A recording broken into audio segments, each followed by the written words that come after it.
Welcome to our Sigma tutorial on protocol security and privacy for database systems. This tutorial was prepared by 6 researchers who have been working with privacy, security, and database systems for years. The team includes she/her myself from the University of Waterloo, Jenny Regis, and Sean Wang from Northwestern University, Juhas Bader, Chenghong Wang, and Ashley Machawajala from Duke University. The success of the database systems have been greatly attributed to the researchers and practitioners in this database community.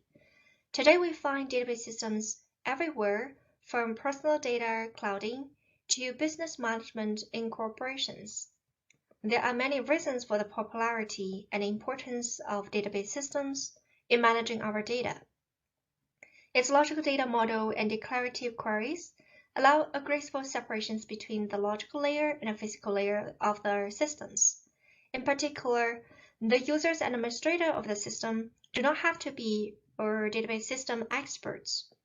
The system can take care of challenges in multi-user concurrent access, data recovery, and scalability issues. But there is one big problem that modern database systems are not fully ready: security and privacy. Its enormous amount of sensitive person data has been collected and kept in cloud or accessed by untrusted third parties, such as location data, smart home devices. We see many security and privacy problems in the news, and no mention of companies who pay millions of dollars of penalty for their improper collection or sharing of sensitive data. There is a desperate need for an end-to-end system solution for non-experts that can manage the sensitive data without breaking security and privacy. Do we have a way out? A quick answer is yes, we have a way. We have a hawk. We have a lot of power, strength, and 7 PhDs. This approach seems possible. In particular, the security and privacy community has developed a rich set of techniques in the past. Though they do not address the end-to-end workflow of a query execution, we can hire multiple PhD level specialists to deploy the techniques for a particular setting. This is the approach taken by some big data companies. Unfortunately, not everyone can afford that.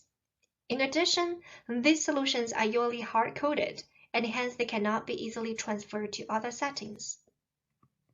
How about general database system solutions for security and privacy? There has been some, but limited work on building end-to-end systems with the security and privacy guarantees from the database community. But each has its own focus of assurance, either in data privacy or secure query evaluation or query verification. A naive integration of these assurance or techniques may even lead to new privacy attacks. In addition, composing this assurance is a non-monotonic cost model for query optimization. It has a much larger optimization space than traditional database systems. How do we get the best deal is non-trivial. It is possible that we pay a huge performance cost but end up with no end-to-end security and privacy guarantees. Last but not least, solutions developed by experts are not necessarily perfect. For example, many cryptographic techniques developed in the past for secure communications has been broken today. We don't want the same thing to happen to our database systems. Therefore, we must take a principled and systematic approach for developing the next generation of database systems. This system will need to treat security and privacy as first-class citizens in their design. This paradigm shift impacts virtually every aspect of database systems, such as how we can access data to how we prepare query results for the user.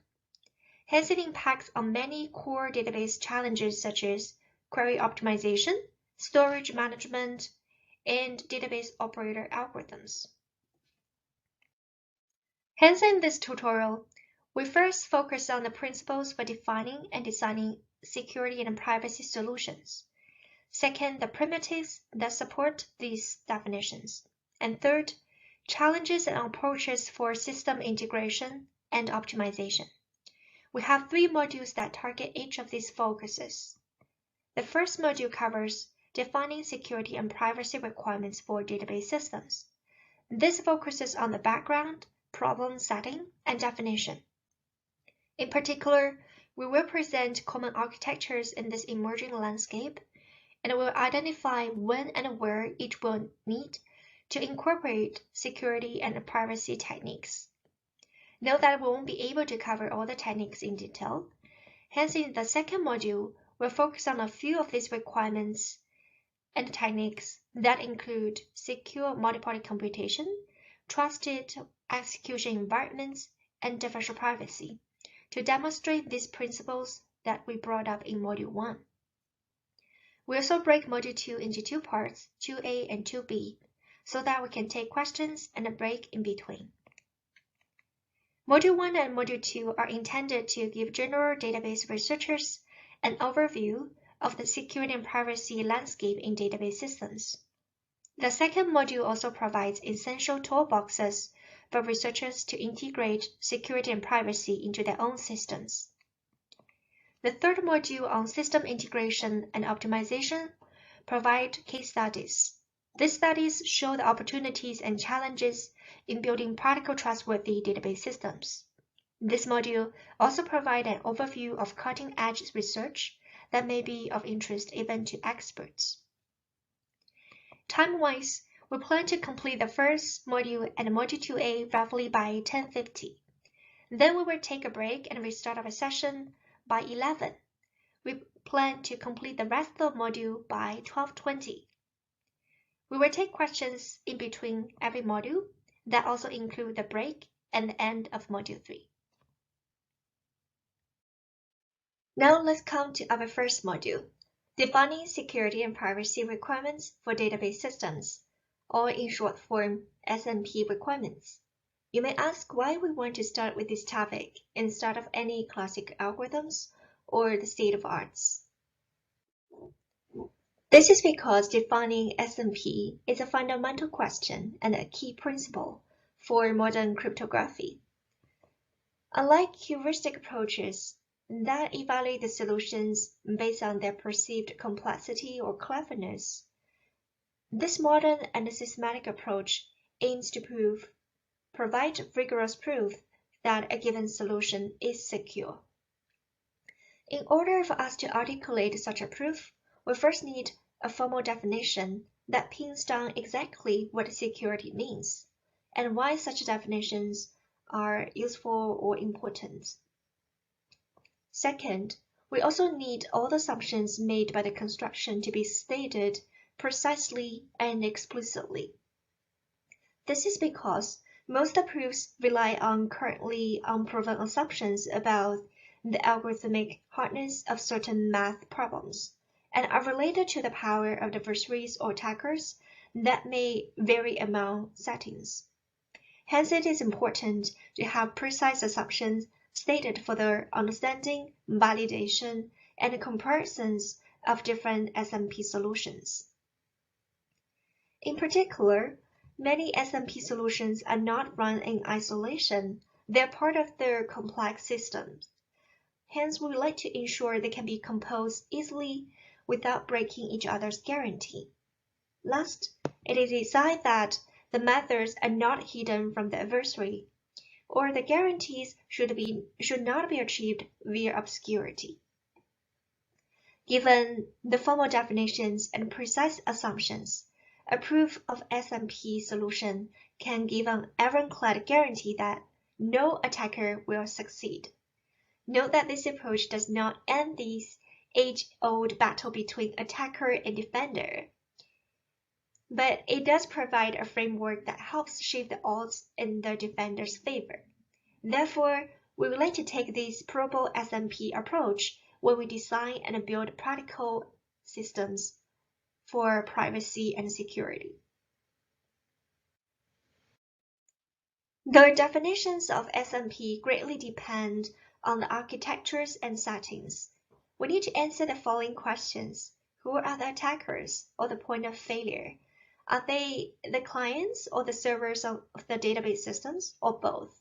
Or where to protect the input data, the query evaluation, or the query itself? Is it about their contents or their integrity? If we want to achieve these security and privacy goals, where shall we integrate them into, and at which level? In particular, do we offer protection at cell level of the table, or the record level, or the table itself?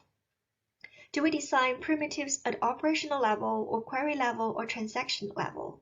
These choices affect the final guarantees and also performance optimizations. In this tutorial, we will examine 3 reference architectures. First, the client-server setup, where the data sits on a server owned by a trusted data broker, but the client is untrusted, where we put the devil picture beside it. The second reference architecture considers the case where the sensitive data is federated and there's no trusted central server or data broker. Lastly, the cloud service provider setting. In this setting, both data owner and the client are the same party, but they outsource the data to untrusted cloud for storage and computation. These 3 reference architectures are not meant to be exhaustive, but they provide a canvas for us to illustrate the desired SMP definition and ways to achieve them. Among these reference architectures, the untrusted parties are considered attackers or corrupted parties. In this tutorial, we focus on the static model. That means the set of parties controlled by the adversary is fixed before the protocol begins. Honest parties remain honest throughout, and corrupted parties also remain corrupted. Despite they are all untrusted, there are different levels of trust assumptions for allowed adversarial behavior. We'll cover 2 types of common trust assumptions about the attacker's behavior. The first type is the malicious adversaries. The untrusted or corrupted parties can arbitrarily deviate from the protocol specification according to their instructions. In this way, they can either gain unauthorized access or make changes to private information. Such adversaries are also called active attackers. In general, providing security in presence of malicious attackers is preferred. It ensures that no adversarial attack can succeed, but it usually incurs high performance costs and implementation complexity. Hence, a weaker assumptions made by the adversary is usually considered as well. It is semi-honest adversary model, when the corrupted parties correctly follow the protocol specification. However, the adversary obtains internal states of all corrupted parties, such as the transcript of the message, and they can use them to learn information that should remain private. Semi-honest adversaries are also called honest but curious, and a passive adversary. This is a rather weak adversary model, but a protocol with this level of security does guarantee that there's no unintended data leakage. Protocols with this assumption are more efficient as well. We'll now examine the set of SMP notions and techniques with this semi-honest party assumption, with all these 3 reference architectures. First, we're going to look at client-server setup. In this setup, the client would like to learn something from the data owned by the data owner. For instance, data analysts who are interested in learning population statistics will make queries on their data. It is commonly assumed that the server is a trusted data broker acting on behalf of the data owner. This data broker has the true and plain text data stored and processed on the central server according to a valid computation. In this scenario, the client, such as a data analyst, who will send queries to the server. The server will obtain the query answer and return a private query answer to the client. In this case, the client is the attacker, who would like to infer sensitive information about individuals from the released output. We denote these data privacy requirements. In this setting, if the server returns nothing to the data analyst, no information will be lost to the client. However, the data held by their data broker will become completely useless. There are some prioritization methods applied by private work which uses heuristic approaches such as de-identified data, like medical records, or aggregated statistics, for example, the data released by the US Census, or even in the forms of machine learning models for prediction, where you cannot find any individual records. However, existing work have demonstrated privacy vulnerabilities in all these approaches. Simple anonymization does not protect the sensitive information, as adversary can re-identify individuals based on external sources easily. Only releasing statistics does not work as well. For example, an internal team of the US Census have launched a tech that reconstructs records of address, age, gender, race, and ethnicity for about 46% of the US population using data publicly released under the 2010 decennial census. And then they can link part of this data to public datasets. Hence, it is not easy to guarantee privacy. Last, machine learning models also fail. Numerous studies have demonstrated that one can learn the membership of an individual in the training set that's used for training the model. And the fundamental issue here is summarized as follows. If we release too many statistics with high accuracy, we can reconstruct the database and hence fail the privacy. What is needed in the setting is a solution that allows studies and analysis about the population to take place while offering provable and promising privacy guarantees to individuals. As the query is sent by the data client, who is the attacker, and the query evaluation is run by the trusted data curator, we only need to worry about or provide the data curator a solution that offers strong probable privacy guarantee. The state-of-the-art privacy guarantee is differential privacy, which was proposed in 2006. Its goal is to protect the privacy of individuals in the database while releasing useful output of a valid computation to the untrusted clients. A differential privacy has been deployed in industry such as Google and Apple, and government agencies such as US Census. The reasons for differential privacy has been considered and deployed is because it has a formal privacy definition with clear assumptions. Algorithms that satisfy differential privacy always involve randomness, and they should always come with a proof. This randomness allows us to bound the information leakage, and we are going to see more formal definitions in its properties DP in Module 2. The trade-off for the privacy here is accuracy to the aggregated properties that a client wants to learn. Hence, we'll see most of the systems that support differential privacy has an optimization space between privacy and accuracy, unlike traditional database systems that orient at performance. However, we're going to see how differential privacy can also play a role in optimizing the performance of some systems in Module 3 as well. We have looked at the cases when we have a trusted data curator, right? However, in practice, data can be federated among many parties. For example, medical records are distributed among different medical centers. And how can a data analyst who is considered untrusted to analyze the union of this federated data? The first solution is to have an honest data broker to take the query from the clients and send the query to the corresponding data owners. And each data owner will run this subquery and return the query answer back to their data broker.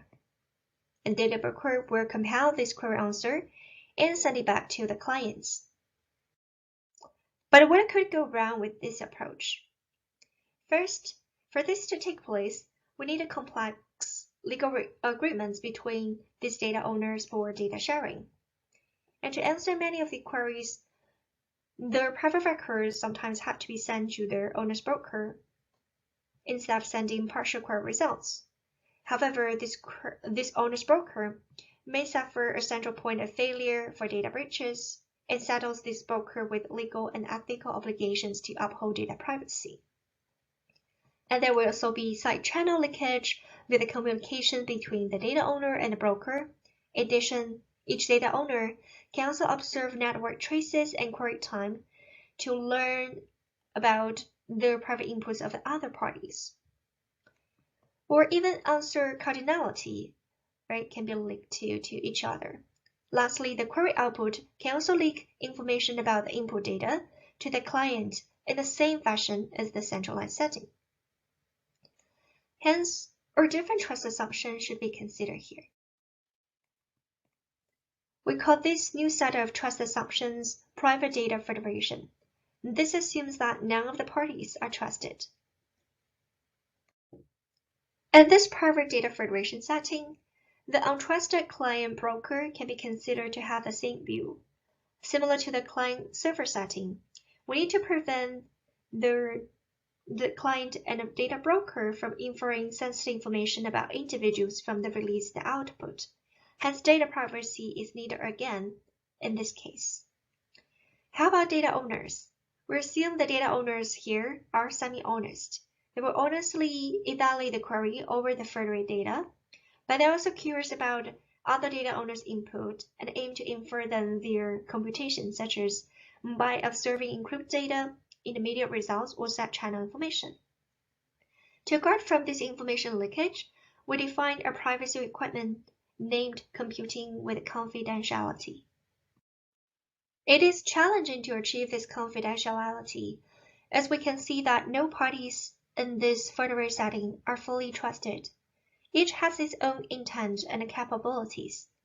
To overcome this challenge, we need to leverage special technologies to bring trustiness for computing with confidentiality. The first technology is local differential privacy.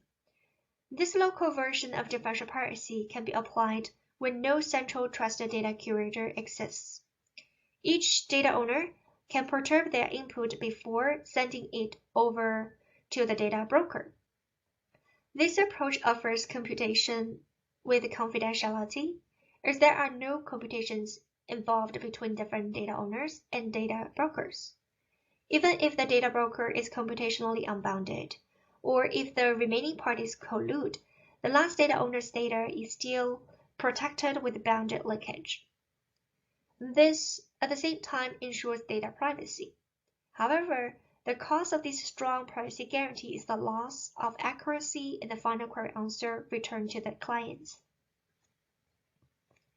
The second popular technology we want to talk about here is secure multi-party computation. This approach leverages cryptographic techniques to allow multiple parties to compute a function without revealing the private inputs. This technique has been used by, for example, the Boston Women's Workforce Council in 2017 to identify the wage gap between genders. Meanwhile, the companies who offer the data doesn't have to leak their raw wage information to the others. However, the computation cost of this approach can be very high, especially for complex queries. If we want to achieve this guarantee, additional performance costs needs to be paid. The third technology we want to talk about here is TEE solution. This solution has been developed in the last few years. It places trust in hardwares, for example, TrustZone divided by ARM, SGX divided by Intel. Though these solutions provide better performance, they heavily rely on the security guarantee of the hardwares. If the security guarantee of this hardware fails, we then have to revisit the solutions. Note that all these three approaches offer security guarantees. However, those security guarantees are different, as they place trust assumptions at different parts of the computation. Their security guarantees can also be proven with these assumptions stated explicitly. In this tutorial, we'll dive into MPC and TEE in particular to understand their formal privacy definitions, assumptions, and their limitations. Now let's take a look at the last setting, where data owners' clients outsource their data to an untrusted cloud. All the issues that happen to the firmware settings can actually take place here as well, as the servers who store the data and process data are not trusted. They can be a point of failure during data breach. They can also view side channel information to infer about the data stored on the cloud. Hence, all the solutions applied to firmware settings such as TEE and MPC work here too. However, the key difference is that the client is trusted. It is the same party who owns the data and who queries the data. Hence, more information is allowed to be returned to the client. For instance, if the query is to retrieve all records generated by XI, to prevent the server from knowing that XI's records are retrieved, we can return all the records on database back to the client. This leads to a weaker privacy guarantee than computing with confidentiality, known as private information retrieval. This requirement says that the client can retrieve an item from a server without revealing which item is retrieved. Returning the entire database back to the client naively meets the requirements, but clearly it is not efficient. In fact, this is the only possible protocol that can give the client information theoretical privacy for that query in a single server setting. To address this problem, two approaches have been proposed. The first approach is to make the server computationally bounded. This enables many efficient solutions with a smaller communication cost. The second approach allows multiple non-correlating servers, each have a copy of the database. Again, these requirements have its formal and probable privacy definition. The payoff here is the efficiency and the communication cost in retrieving items from the cloud to the clients. A symmetric version of private information retrieval happens in the firmware setting, known as private function invalidation. It is also considered a special case of multi-party computation that evaluates one party's private data using a private function owned by another party. We won't be able to go through each technique one by one, but this table summarizes the key techniques for semi-honest model. In addition, we'd like to quickly discuss the techniques for the case when parties behave maliciously. In this model, there are additional integrity constraints. The malicious parties can act maliciously and deviate from given protocols, such as apply unauthorized updates to the data or apply incorrect query evaluation. The security and privacy solution aims to detect and defend against such behaviors. General approaches include using authenticated data structure, ADS, such as Merkle tree and blockchains, special MPC technologies such as zero-knowledge proof, and TEE technologies can also be used here to defend such a malicious party. But the performance overheads are significantly higher here than semi-honest attack model. Existing efficient solutions could only provide partial integrity for part of the data or part of the query, and sometimes against just a special type of malicious behavior. Composing of the existing methods for an end-to-end integrity guarantee still remain as an open question. Now we come to the end of this module. In this module, we overview the desired privacy and security requirements in three reference architectures. These privacy and security requirements greatly depend on assumptions made in different settings, and the corresponding approaches also vary. Note that each of the security and privacy guarantee has to pay a cost. Hence, in the following modules, we'll illustrate both the formal definitions and the trade-off between privacy and other aspects of the systems. Thanks very much for attending the first module. We're happy to take some questions.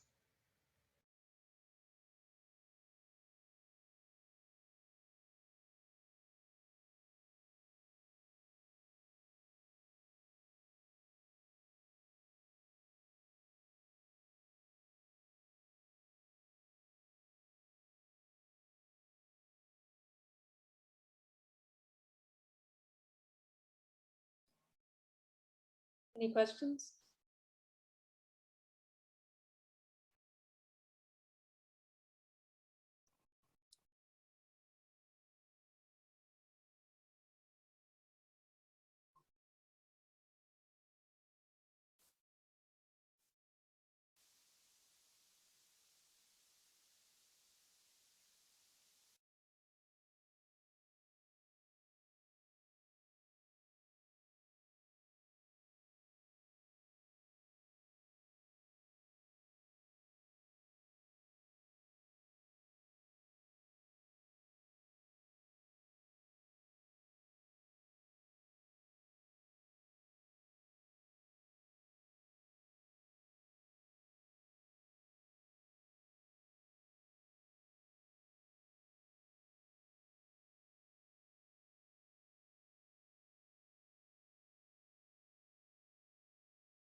Okay, now let's look at the module 2A, secure multi-party computation and the trusted execution environment.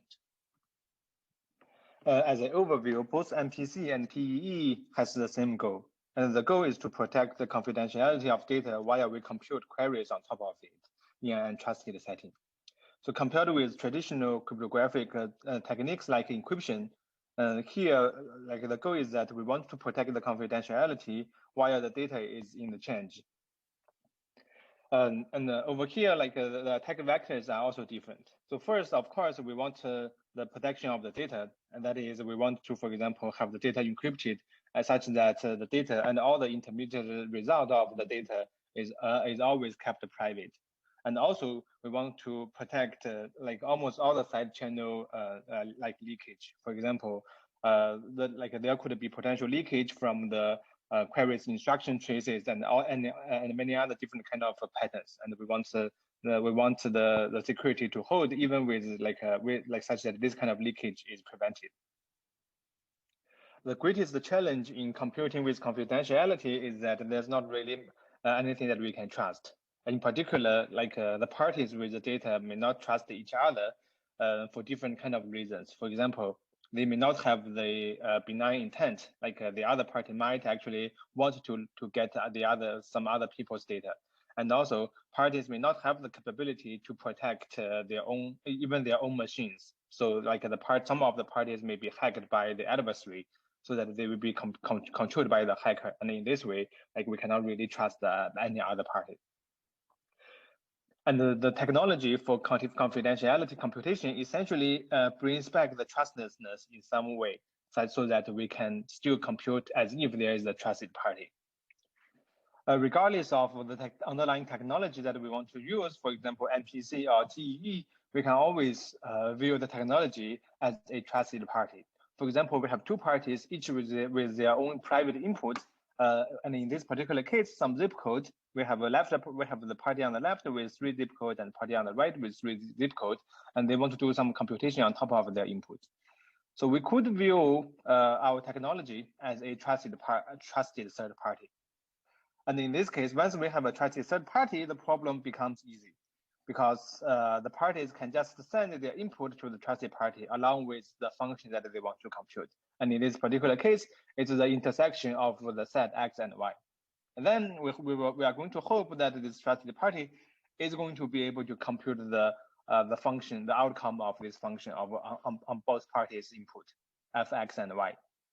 And in this case, the fxy should be the intersection, which is 60201. Okay. However, if this is just the case, then it will be the best, because then we just need to focus on how to instantiate this trusted third party using different kind of technologies. Okay. Unfortunately, the trusted party usually also send back some other information in addition to the computation of the outcome of the function. And this is so-called the side information. Okay, and this side information may not always be desired. Such side information can have a different kind of form. For example, it could be a program trace, which is about how the program counter moves depending on the input. It could be data access pattern. For example, it is about how the program fetches the data from the memory depending on the input. It could be something that is more subtle, like the program execution time or even intermediate result size. And all of them is one way or another could leak some information about the input. Some of them could be less harmful than others, but all of them leaks information in some manner. Okay, and for some of them, we could solve them in a naive way by always just heading to the worst case cost. For example, the program execution time, we could try to make the program run it's always in the worst case time. And for the intermediate result, we could also do something similar, such that the size is always padded to the worst case, so that no information is revealed. However, for others, it could be more subtle, like a program trace and data access patterns. These could be more these are highly non-trivial, and we need to use advanced techniques to hide them in a better way.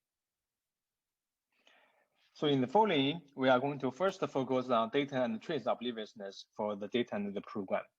Okay, Let's first take a look at the program trace. Okay, suppose that we, following the previous example, we have X and Y as two input set. X has three elements and Y has three elements. Okay, and let's say how could we implement a program that actually compute the intersection of these two sets? Well, we can just run a double loop, right? So let's say we can first check, and in this particular case, we just wanted to just check the size of our intersection. So we first initialize the result to 0, and then we do a double loop. Okay, so we can just enumerate all the elements in the set X, and then enumerate all the value in set Y, and if they are equal, we just increment the result by 1, and then we can just break so that we can continue to the next element in X. Okay. And we can see that actually, if there is an intersection, then if the number of elements in the intersection equals to the number of times that there will be a break, and the timing of the break, it reveals like which element in X and Y matches to each other. And as a result, we can see that actually the program counter, when we execute this program, highly depends on the value of X and Y. So this is the program that is not oblivious in its program trace, because the program trace depends on the input. And the second trace is data access trace or data access pattern. This can also be illustrated using a very simple example of binary search. Okay. So we wanted to search the value val between the boundary at the boundary between S and T. So what we do is that we first calculate the midpoint of the array as the array boundary S and T, and then we want to compare the value and the mem at the middle value. And depending on the result, we are going to either search on the left-hand side and the right-hand side. However, this really depends on the value of mid, and the value of mid depends on S and T. However, if we think about it, the value S and T actually depends on the comparison from the previous recursion. So essentially, like if the value is smaller or equal to, then we are going to go to the left-hand side. Otherwise, we'll go to the right-hand side. So this two argument actually depends on the comparison. So in the end, so what's happening is that this memory of mid actually really depends on the value val, and this is an example where the data access trace actually depends on some private input. So we can see actually this kind of different kind of trace can reveal information in many different kind of manners. And in order for a program to be oblivious, so that is like it doesn't really reveal anything from the trace, we have a formal definition. So in our formal definition, we say that a program is oblivious if for any input I of this program, there is an efficient algorithm S such that the trace when executing this program on top of this input is indistinguishable from the output of this program with this algorithm S with just the information of P. So essentially, this means that whatever revealed by this trace when executing the program on the input can be kind of simulated with some algorithm without the input, but only the program. And if this is the case, then it means that this trace doesn't really contains much information about the input. And the exact definition depends on the trace. For example, the trace can be the program trace, it can be the data access pattern trace, and it can also be any other kind of trace. So now that we know the definition of oblivious algorithms, then we can take a look at some examples. And here we are looking at an example of a more efficient oblivious algorithm for computing the size of the intersection. So in the previous example, we could just not run this break in the program. In that way, if we have two sets, each of size n, then the program is going to run in time n squared. Okay. However, we can actually do better by designing something that runs in time n polylog n. So the way and the program is and the algorithm is not that complicated. Okay. So our first step is just to combine the two sets into one vector z. So this is going to contain the information from both vectors. And after we have this vector, we are just going to set a value result as 0. And after that, we are going to do a trace independent sorting of the vector z. Okay, after this trace independent sorting of z, we are going to get one set such that if the value are the same, then they are going to be located side by side together. And after that, we just need to do a linear scan of the element in the vector. Okay, and if the neighboring value are the same, then we just need to increment the result by 1. Okay, note that now all the accesses to Z are actually deterministic because we're just doing a linear scan, and because of this, this for loop actually does not reveal any information. So we can see that actually the whole algorithm is very cheap. It runs in linear time, except this trace independent sorting. And for this sorting, it could actually be done efficiently in time and polylog n. And one example to do this in a trace independent way is to use this kind of sorting network. And we can see, and every error over here refers to a compare and swap gadget. And after all this number of compare and swap, it can guarantee that all the output is going to be sorted, and regardless of the how the input is ordered. And here, this is just a very simple example on computing the size of the intersection of two sets. And this kind of oblivious algorithms could go very, very complicated. And more recently, this kind of oblivious algorithms can go, for example, on graph-based computation. There are also oblivious algorithms designed for specific data structures. They designed to utilize specific parallelism, and there are also more recent works on how to design our oblivious algorithms for such that they can support more efficient sorting. Okay. On the other hand, another way is to design oblivious algorithms that can support arbitrary RAM access. And once we have this kind of tool, we can design oblivious algorithms more efficient, much easier because anyway, the current algorithms that we design runs on the RAM model. So if we have a oblivious RAM, then we can just port the existing algorithms to this kind of framework. As a recap, assuming we have a trusted third party, then we can come up with a solution for confidentiality computation. So we just need to have a trusted party and then send our information, send our input and the function to the trusted party. The trusted party is going to send back the outcome and also come with this side information or leakage profile. Okay, and then in order to mitigate this leakage, we can use different kind of techniques. And previously, we already discussed how to hide the program trace and the data access trace. Okay, the program execution size and the intermediate result size can be hidden in many other different kind of ways. And actually, I believe in the follow-up modules, we are going to talk about some of them, how to use differential privacy to hide some of them. Okay, and in the next part, we are going to talk about how to actually instantiate this trusted third party.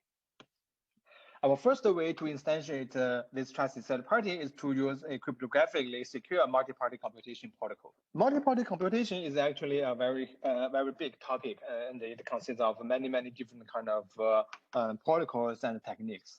And as a way to quickly illustrate the concept, let's first look at a simple protocol. Okay. Suppose that we have 9 parties over here, and each of the party has a number. Okay, and the number is only private to themselves. And the goal of all the parties is to compute the sum of all the integers across all the parties. Okay, and we want to design a protocol like this. Okay, and actually, there's a not too complicated solution for this problem. Okay, so the idea is that we could first ask one of the first party to randomly pick a random integer from a very large domain, let's say R. Okay, and then the first party can just send R plus X1 to the second party. Okay, because R is random and very large, R plus X1 is almost uniformly distributed. So it almost does not reveal anything about X1. Okay, and then the second party can accumulate its own input to R plus X1. So the second party is going to send R plus X1 plus X2 to the third party. And the third party is going to do something similar and accumulates its own input to this number, and so on, and so on, and so on. And finally, X9 is going to send R plus sum of all the integers to the first party. And at that point, the first party can subtract R and get the sum of X9. Okay, Well, so the first question is why this protocol is secure. Okay, well, this protocol is secure because this random value r is large enough. So so r plus any number is going to be statistically indistinguishable from a uniform number, uniformly distributed number.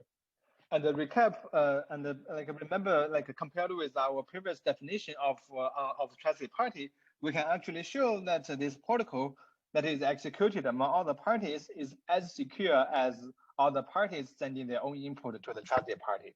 This is in line. It is in line with the definition previously in terms of the trusted party. Okay. However, this protocol is not exactly as secure as we would hope for. So why that's the case? So let's think about the protocol and see why this protocol could be insecure in some cases.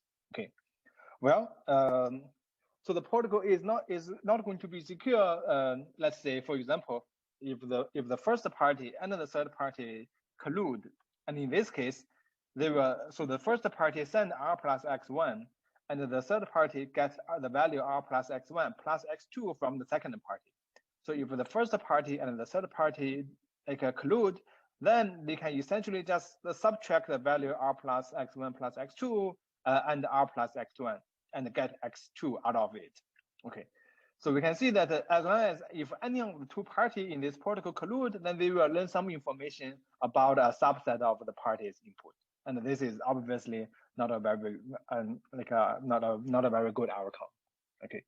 And secondly, this protocol could also be broken if, let's say, the first party, instead of sending 0, instead of sending r, it can send a 0.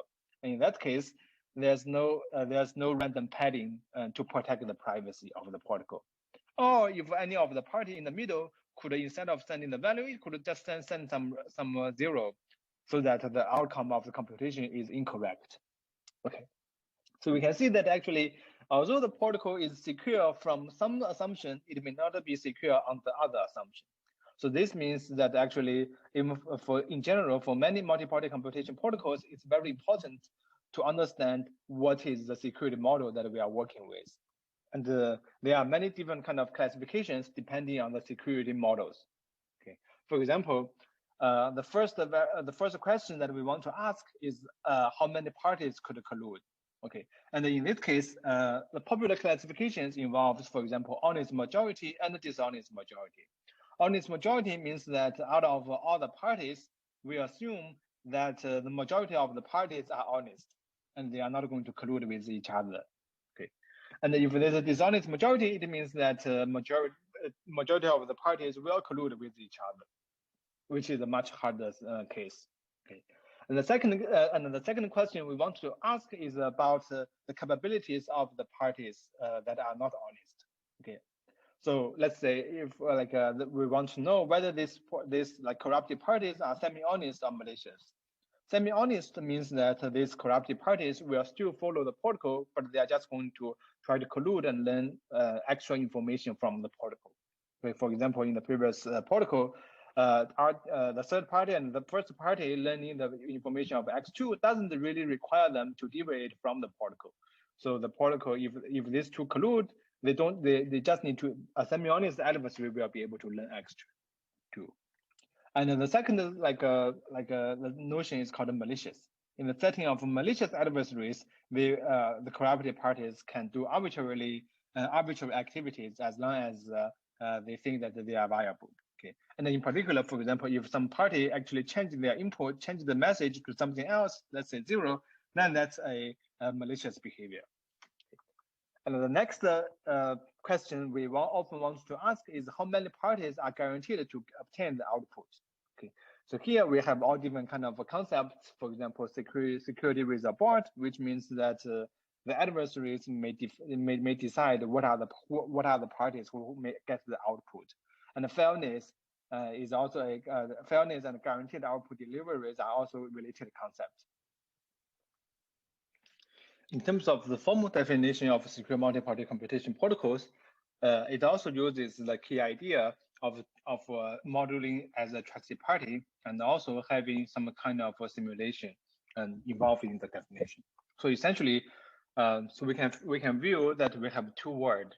Okay, so in the real world, the two parties are going to execute execute an MPC protocol between the parties, and in the ideal world, the party is actually going to use a trusted third party. This is what we introduced at the very beginning of this module. Okay, so the security of the MPC says that if there is any adversary that runs in the real world, there exists a corresponding simulation or simulator adversary S, such that from the rest part of the world, these two, like the view of these two adversaries are indistinguishable. Okay.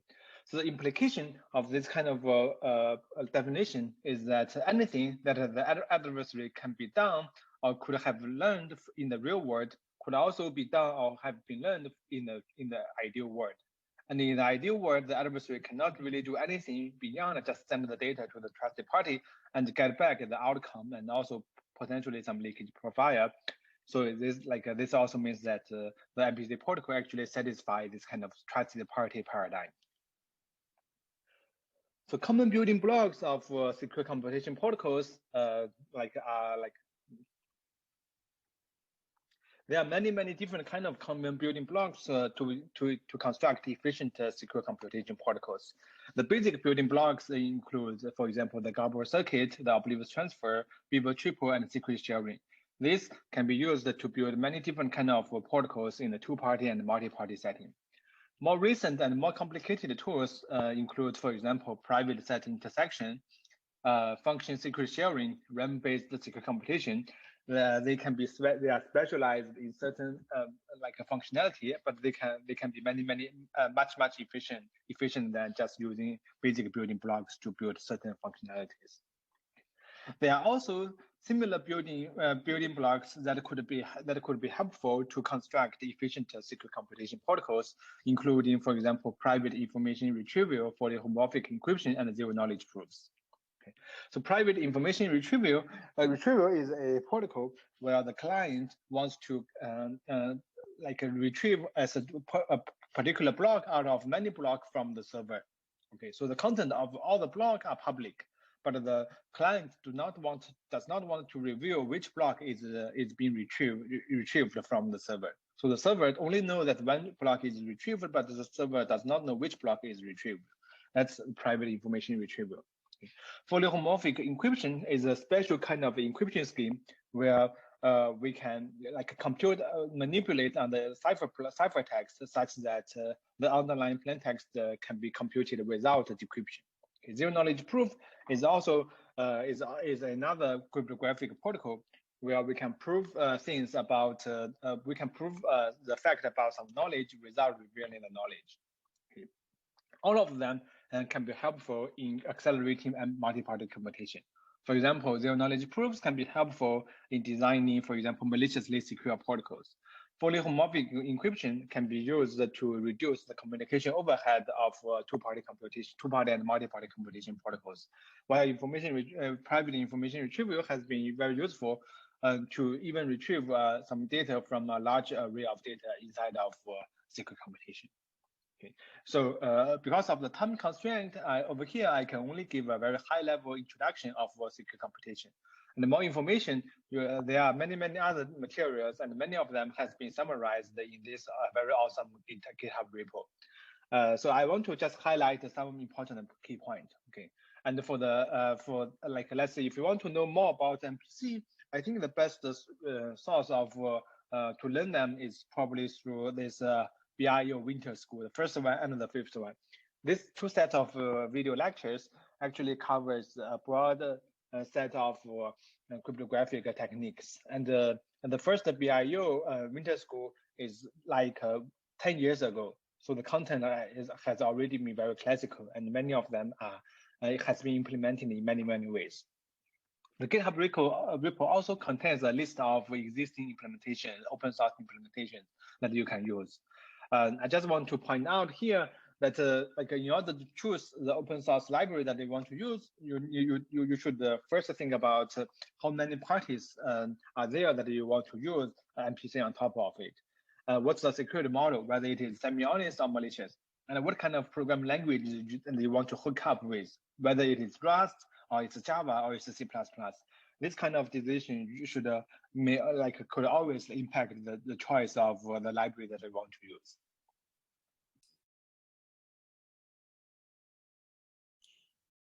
Okay, so now we're going to talk about trusted execution environments. So this is a second technology with which we can compute over private data. We also call these TEEs, or secure enclaves, and they use specialized hardware to protect the privacy of database operations. So trusted execution environments are broadly defined as a set of hardware and software components providing necessary facilities to support secure applications. Informally, we're delegating our DBMS's confidentiality guarantees for our data to trusted hardware with a supporting software stack, instead of jointly computing amongst mutually distrustful parties in secure multi-party computation. This execution environment runs in parallel to the machine's operating system and hypervisor.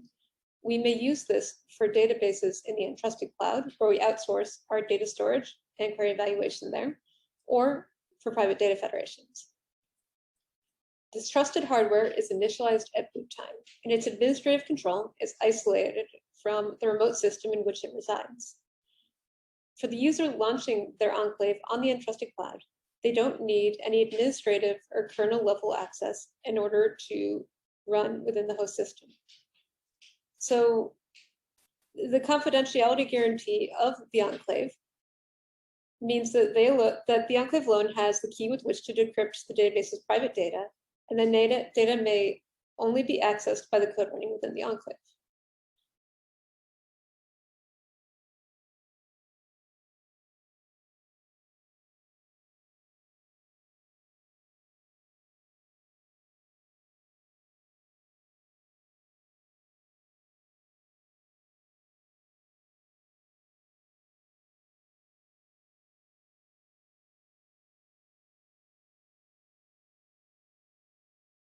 So it does this with a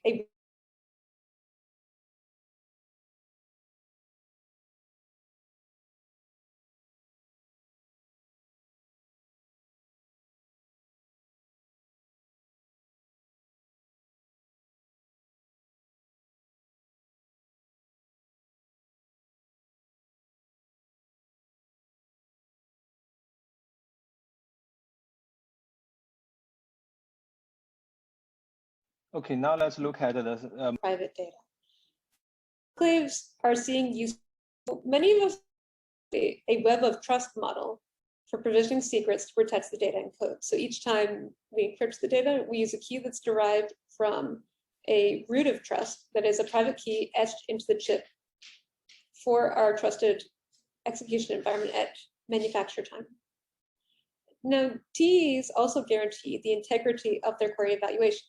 When we send data to an enclave, we are proving that we are sending it to this secure environment and that this environment is exclusively running our code with no additional snoops. We also verified that the initial data it starts with is intact and not tampered with by the host operating system. In addition, TEs use secure remote communication to communicate with the end user, as well as amongst themselves for distributed secure query processing. So to motivate this here, let's consider a couple of use cases for this technology. So many of us already use secure enclaves in our workflows. For example, programmable enclaves are used in smartphones to authenticate fingerprints and other biometrics. This makes it so that the system software, including the kernel, if it is compromised, can't be used to falsely authenticate by unlocking the phone or authorizing purchases. And these systems can become quite sophisticated. So for example, Apple manufactures one for its devices that with a system on chip, and it has a fully programmable system, including a boot ROM to establish this root of trust, an AES engine for efficient and secure cryptographic operations, Apple's true random number generator, and a section of protected memory. But more importantly for us as database researchers, enclaves are seeing use for computing on an untrusted platform such as the cloud. Here, we want to delegate our storage and query workloads to an untrusted third party, such as AWS or Microsoft Azure. But we don't want to disclose our private records to the cloud vendor. Shown below is an example of an overview of how Microsoft SQL Server uses the Azure Confidential Cloud Computing Platform in its query evaluation. So you can see here that from the user's perspective, they submit a plain text query, and the API remains roughly the same as it was before. But now the SQL client driver will encrypt the query and send it as ciphertext over to the engine, where the enclave alone has the ability to decrypt the ciphertext and also decrypt the input data, run the query, and produce the results and send them back to the user, where their client driver will decrypt the answer and return to the client. So here, we're really saying that the system has delegated its query processing to this secure enclave. And this protects the database from unauthorized users, including DBAs, cloud admins, and computer admins on the site to which we're delegating. These individuals may have access to the hosting machine, but not to some or all of the data that we are storing. Under the hood, SQL Server is using Intel SGX for this always encrypted feature. So now these trusted execution environments are moving into the enterprise. As this happens, service providers need a solution that protects private records from data breaches and offers regulatory compliance in some contexts. There are numerous initiatives on this front, ranging from commercial products that have widespread adoption, such as Intel SGX, to open source, more experimental enclaves, like the Keystone Enclave project. And this one is based on the RISC-V architecture. There's also low-powered offerings like the ARM Trust Zone and the aforementioned Apple Enclave. So there's a lot of room in here for research in the DB communities at multiple levels of the stack. So as we will see shortly, these enclaves are not able to scale to running a whole application like a DBMS in one of them, owing to limitations in memory size and computing power. So we typically partition our application logic into trusted and untrusted domains and use the enclave for the former, as shown in this slide. Here, the DBMS runs its private code and encrypts its data in this trusted space to which the host system does not have access. Now, an enclave still may access data on the host system if the user calling the enclave code has permissions to do so.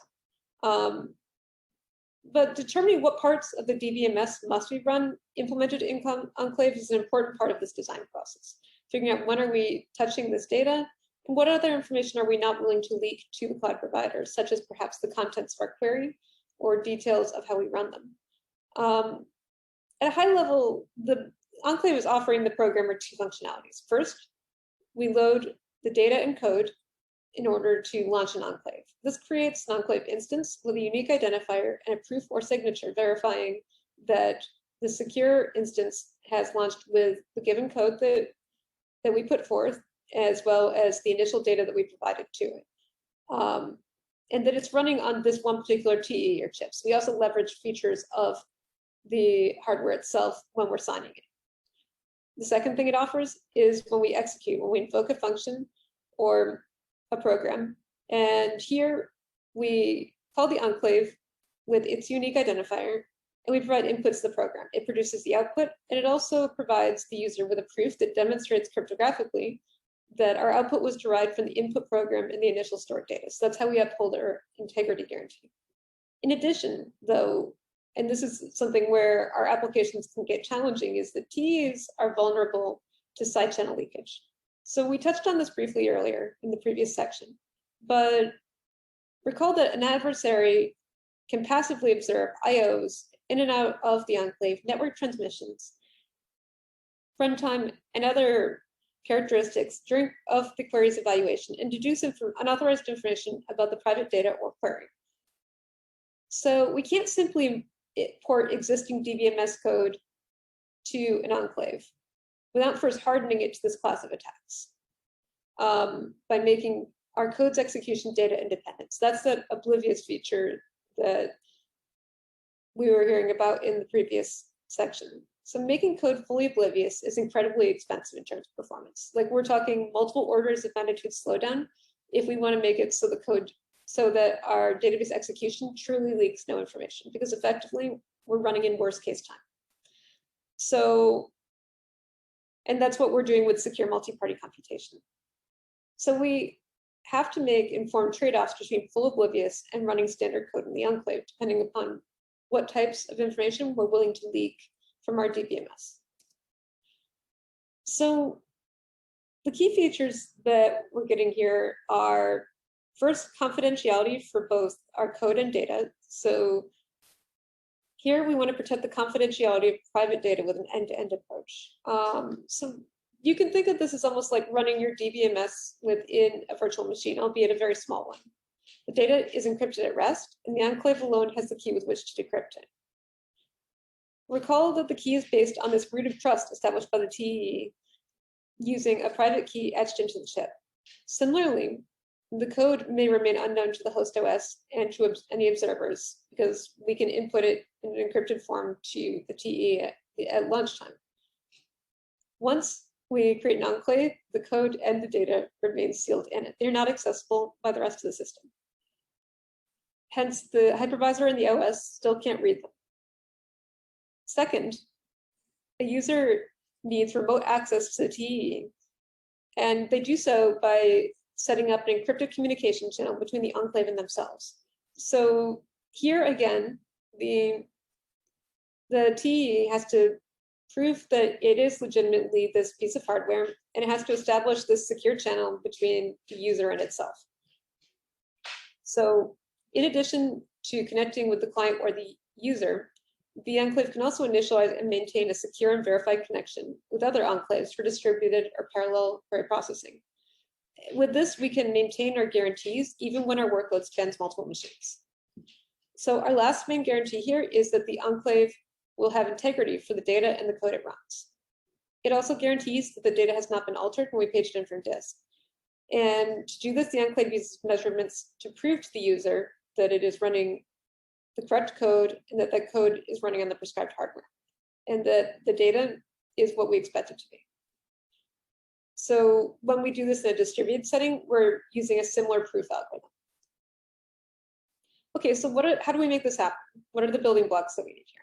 So the first one, in order to do this initialization and launch process for our enclave instance, is remote attestation. So here, we want to verify that we are running on this enclave on this untrusted host.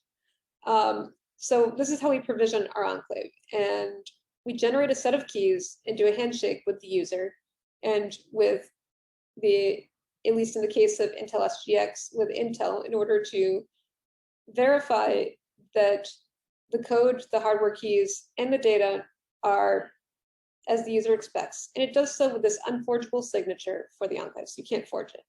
The enclave usually communicates with the user and or the OEM vendor for this process, and the enclave must pass attestation before it can start to run the code.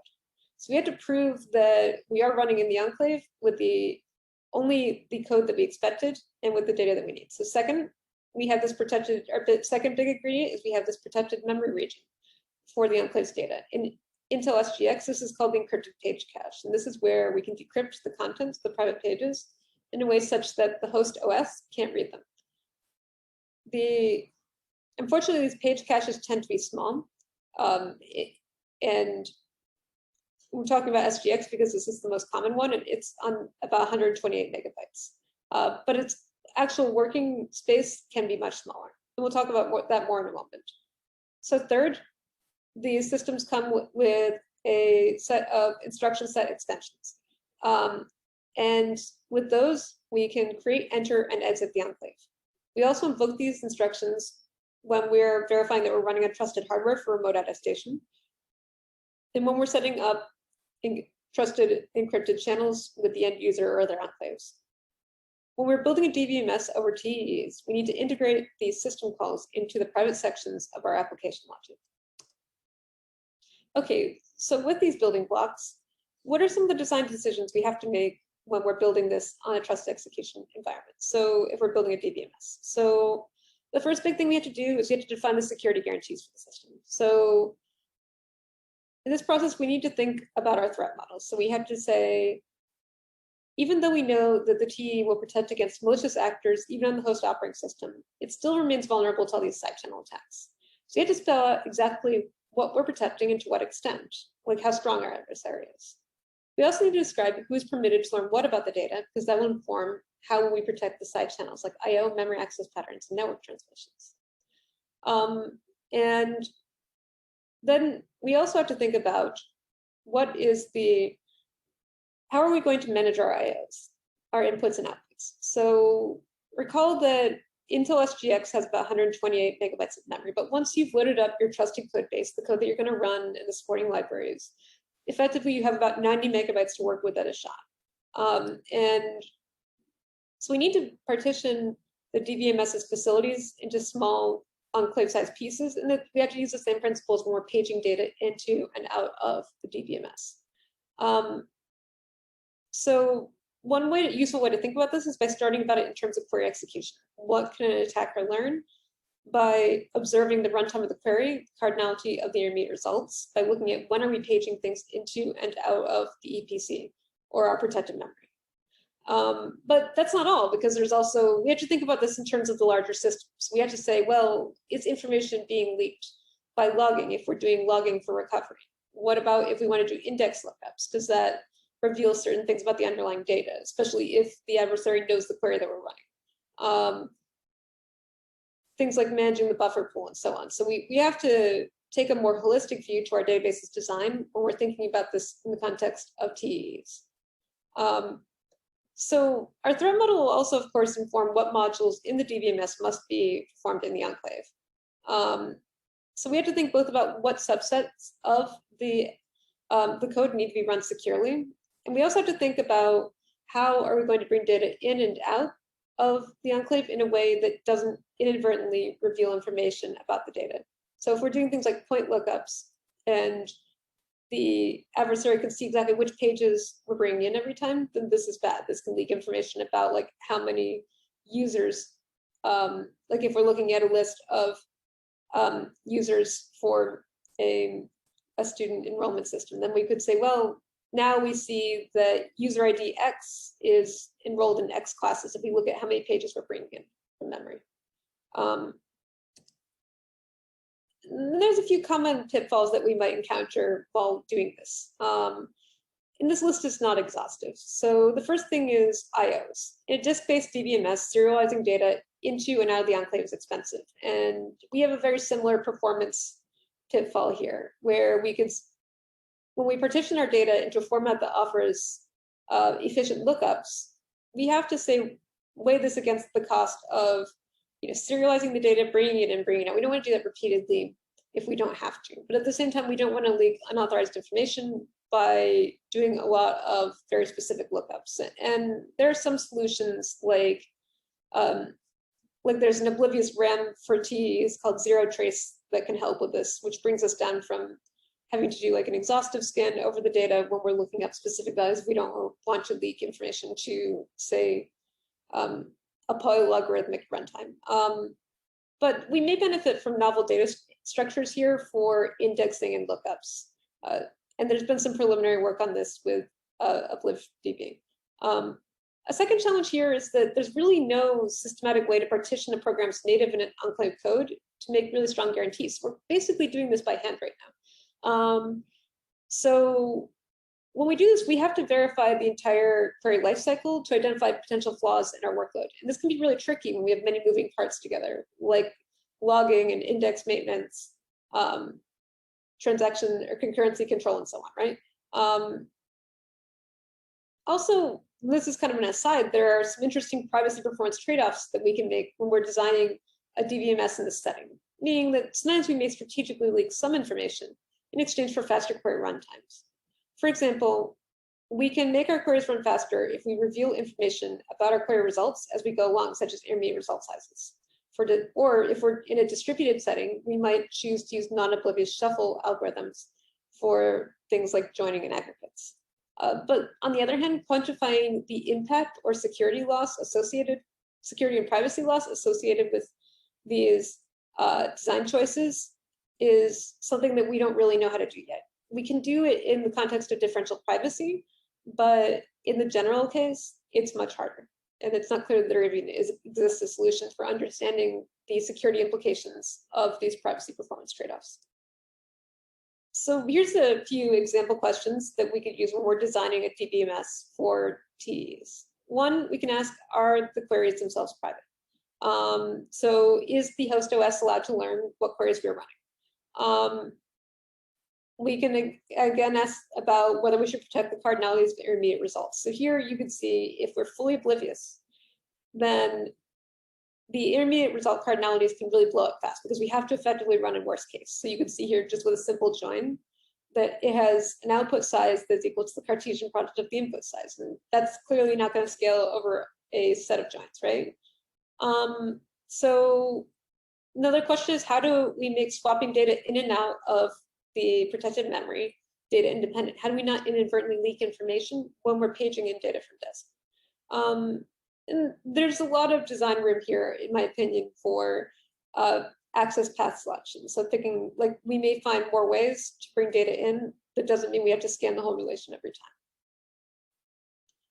So another thing that just to touch on briefly is that TEs have vulnerabilities. So like all systems, they're susceptible to cycles of finding new attacks, catching them, and then beginning the process again. The side channel problem really can come up because it means that people have been spending a lot of time in the security community analyzing this problem. So here, attackers may try to reverse engineer data access patterns by forcing the enclave to swap in and out of memory. They may also try to exploit speculative execution, like SGX's foreshadow, to extract the enclave secrets, i.e. its decryption keys.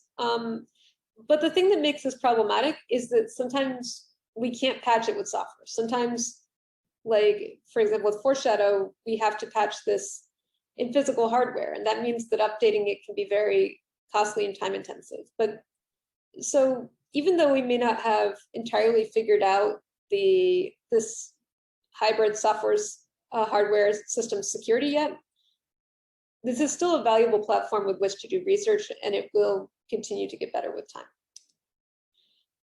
So briefly, there's been a fair amount of work on this topic of DBMSs on TEs. And this really started with Opaque in 2017. And here, this was for select project join aggregate queries, and it supports only read-only OLAP workloads. OblibDB extended this line of work. They added a simple oblivious index structure, and they started to support writes. And there's been work also with EnclaveDB, which is more of a full stack solution. So they offer stronger performance on transactional workloads and built-in checks for the integrity and freshness of recovery logs and of the DB itself. StealthDB is also an interesting work because they sit atop of Postgres, so they really tried to implement this in the context of an existing system, and they investigate a few security models and design trade-offs for performance. But the main thing to bear in mind here is that DBMSs on these trust execution environments have a wide range of decision space options, and in terms of both the workloads they serve and the level of confidentiality and integrity guarantees they can offer.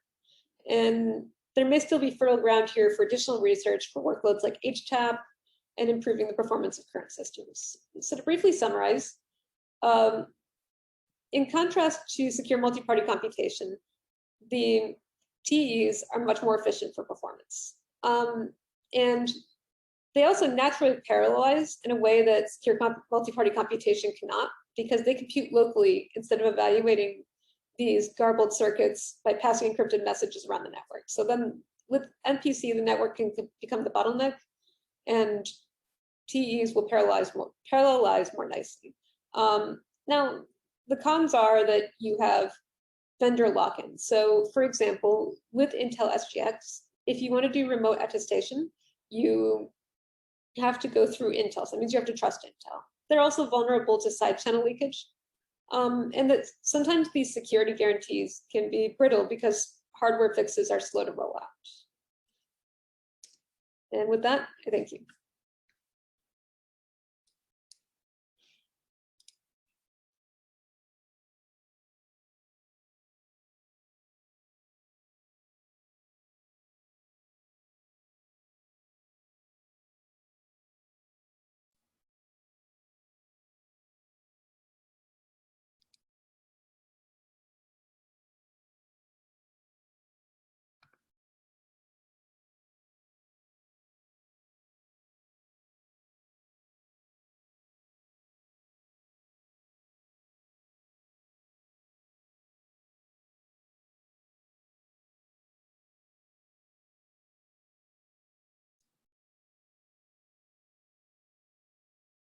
Any questions?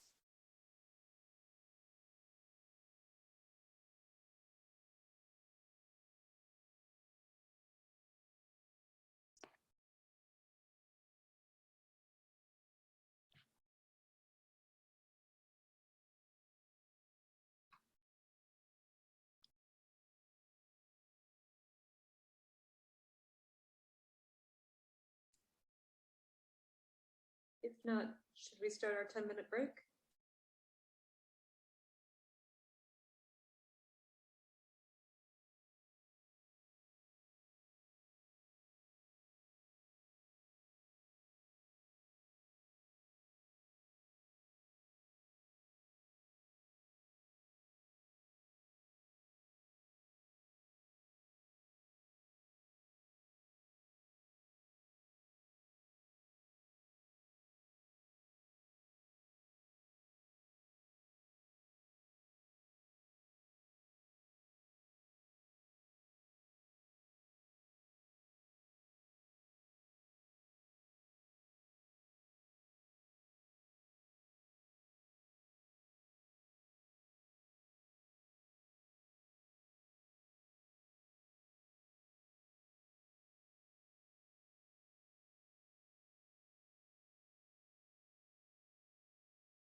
Hello everyone, my name is Chenhong Wang. Welcome to the tutorial. This module is about differential privacy. Throughout this module, you may expect the following contents: the desiderata for defining privacy, the basic definition, technical knowledge about differential privacy, the existing solutions that integrate differential privacy into database design, as well as some open challenges.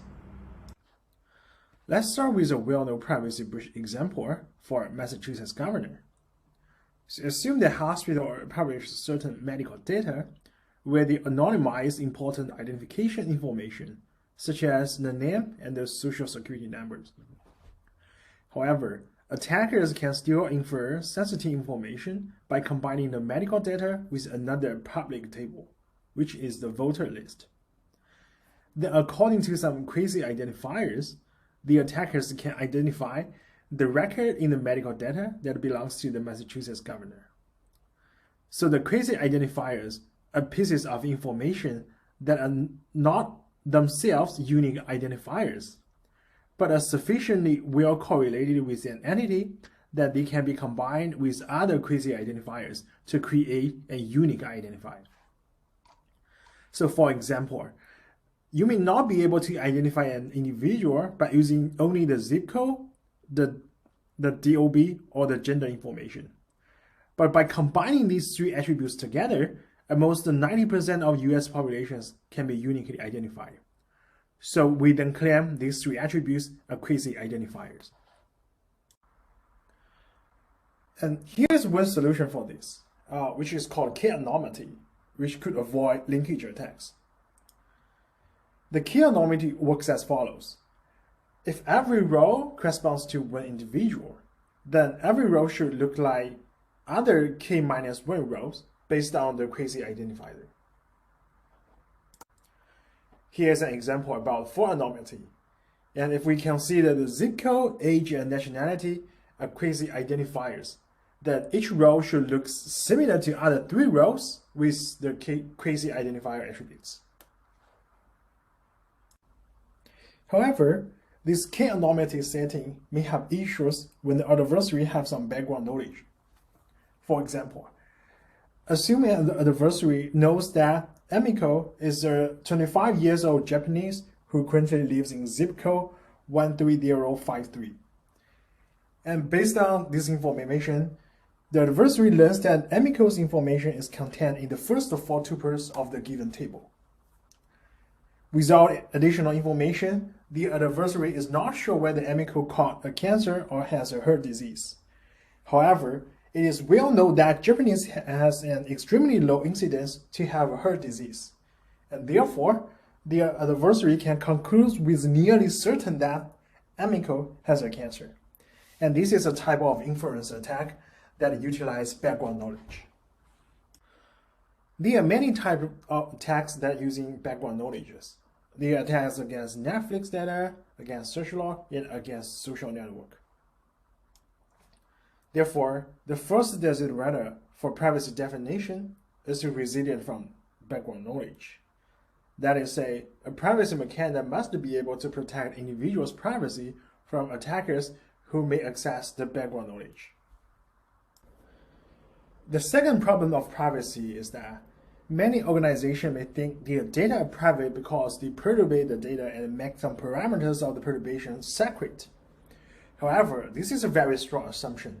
And in a general privacy definitions, we should assume that the attackers could somehow obtain those secrets and they are well known about how the algorithms works. So the second desiderata for privacy definition is to achieve privacy without obscurity, which means that attacker must be assumed to know the algorithm as well as all the parameters used to achieve that algorithm. The third major problem of privacy is the post-processing. Let's take a look at this example where it releases an aggregated statistic for a group of people according to two attributes, the age range and the race. So to achieve the k-anonymity, for any counts that are less than k, they are suppressed without revealing the exact number. Okay. However, by doing some simple math, the suppressed value can be computed, and this leads to a privacy breach. So the third desiderata for defining privacy is the post-processing property, which means post-processing of the output of privacy mechanism must not change the privacy guarantee. The fourth problem is multiple release problem.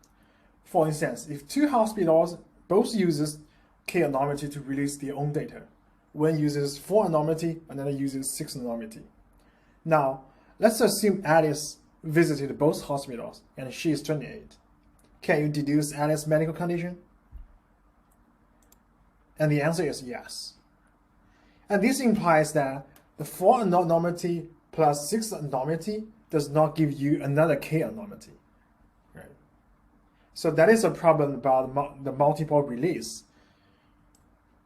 And so here we need to introduce an important theorem, which is the database reconstruction theorem, where informally, if too many statistics are released too accurately, the vast majority of the records in the hidden database can be reconstructed. And the attack that finds the database D that best matches with released statistic over a hidden database is called the reconstruction attack, and which has been successfully demonstrated by US Census in 2019. So in order to ensure the utility, a statistical database must leak some information about each individual. So we can only hope to bound this amount of disclosure, but we cannot eliminate them. Therefore, according to the reconstruction theorem, there is a limit on number of queries that can be answered. So the last desiderata for defining a privacy is the composition over multiple release, which allow a graceful degradation of the privacy with multiple invocations on the same data. Now let's take a look at some basic concepts for differential privacy. In general, differential privacy is not an algorithm or a property of the algorithm's output. It is a property of the algorithm itself. So let's keep this in our mind and we will start our discussion. Let's start with an illustrative example, and we think about the setting where a trusted data curator collects data from data subjects. Sample curator can be a hospital, and the data subjects can be a patient for that hospital. In the meantime, there is a group of external analysts who may wish to make some analysis over the data managed by the data curator. In a default way, the analyst can ask the data curator to evaluate a certain algorithm over their collected data and release the output back to them. However, the data subjects may be concerned about their privacy. For example, the Bob is a patient of the hospital, and he may want to know that could releasing the result of the algorithm A reveal his risk of her disease, and could this lead to an increase of his insurance premium? And to solve this, we need to formulate the concept of the privacy. Now we start with our first attempt to define the privacy. And if we think a mechanism is private, if an attacker cannot learn much about an individual beyond what they can already know. And apparently, this is not a good definition, as the learning principles of nature should not be considered as a privacy breach. So we start with a second attempt, and we consider an algorithm. So if the information that we can learn about an individual from this algorithm is similar to what we can be learned from an opt-out word, where the individual is absent from the input data. And in that case, we may say that the mechanism is private, or this is a privacy-preserving mechanism. Okay? And then, if we formally define this, we will introduce a new term. It's called differential privacy. Then we consider a mechanism A satisfy differential privacy if for any pairs of inputs that differ in one row, and for any possible output, the adversary should not be able to distinguish between that pair of inputs based on the outputs. Okay. And so why we consider pairs of databases that differ in one row? Because this simulates the presence or absence of a single individual or records, which means that it can capture the membership of the records. Right?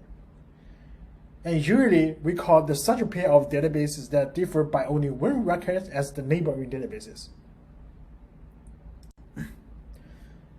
Now, the second question is why we consider the all pairs of inputs, or the all possible pairs of the neighboring databases. So as the privacy guarantee should hold no matter what other records are. And that's why we should consider all pairs of the neighboring databases. And what is the epsilon stands for? The epsilon here is the privacy parameter. It controls the degree to which the neighboring databases can be distinguished. And smaller epsilon means the advance to distinguish between neighboring databases is relatively low, which implies a better privacy. And usually better privacy means a worse utility, and this will be discussed in a later section. Now let's take a look at a typical approach that achieves epsilon differential privacy, which is called Laplace mechanism. So the analyst can make some query request to the curator who manages a private database. And such query can be a counting query which aggregates some results. And the aggregate computes the query over the private data. However, instead of releasing the exact query answer, the curator distorts the results with some differential with Laplace noise and reveal the noisy answer back to the analyst. So one major question is, how much noise should be added for privacy? And the general question is, the noise added should be proportional to the global sensitivity. So, and the global sensitivity is defined as, for a query is defined as the maximum output change for any pairs of neighboring datasets. In adding Laplace noise proportional to the global sensitivity to the true query answer satisfies differential privacy. Okay, let's take some examples to learn more about the query sensitivities. And the first query example is a counting query. For instance, the query that counts how many people having flu in the given relation here. And knowing that adding or removing one record from the database D, the counting query outputs only changes at most one record. So therefore, the global sensitivity is 1. And to answer this query, the curator first computes the true counts, which is 2, and adds Laplace noise proportional to 1. Another example is the summation query. And for instance, the query that sums the total usage of drug X. And if we assume that all values for drug X usage is a real value within range A and B, then we know that the global sensitivity is equal to the maximum possible value of X, which is B. And similarly, to use Laplace mechanism, the noise should be added proportional to B. In general, Laplace mechanism works for any function that returns a real number. To learn about the utility, we formulate query error as the expectation of the square root difference between the true and the noisy query answer. Then we can learn that the error is actually the variance of the Laplace noise added to the true answer, which equals to 2 times square of the global sensitivity divided by the square of the epsilon. And it's not hard to see that a large global sensitivity or a smaller epsilon implies higher error, which is less utility. And recall a statement that we have discussed earlier, a better privacy means a smaller epsilon implies worse utility. Okay.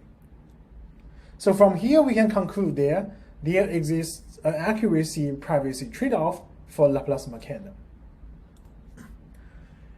And actually, Laplace mechanism is not a unique one. There are many differential privacy algorithms, such as exponential mechanisms, randomized response, Gaussian mechanisms, and so on. and each of them gives a different accuracy privacy trade-off.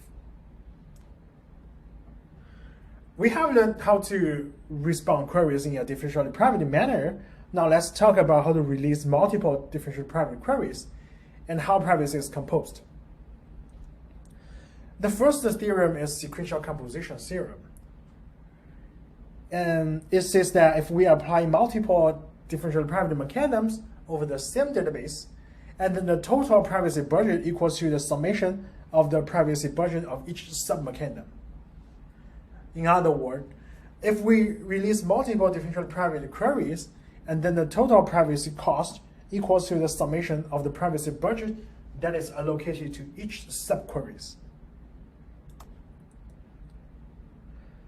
The second theorem is post-processing, and where it states that applying any operations over the outputs of any differentially private mechanisms does not change the privacy guarantee.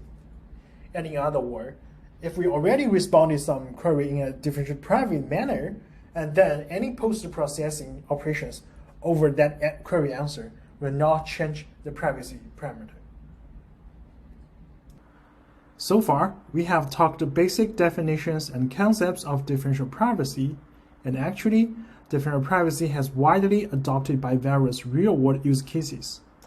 And more importantly, the additional tools and packages that supports DP experts, programmers, and even non-expert users, which is a positive sign. Well, one of the big issues that standard databases cannot handle is privacy. And in the next part, we will introduce integration of differential privacy into DB design. And fortunately, there's actually many works that have already done this in practice.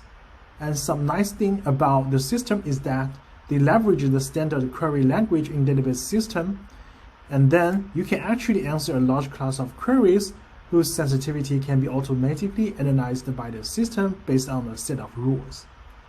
So here's a very simple example.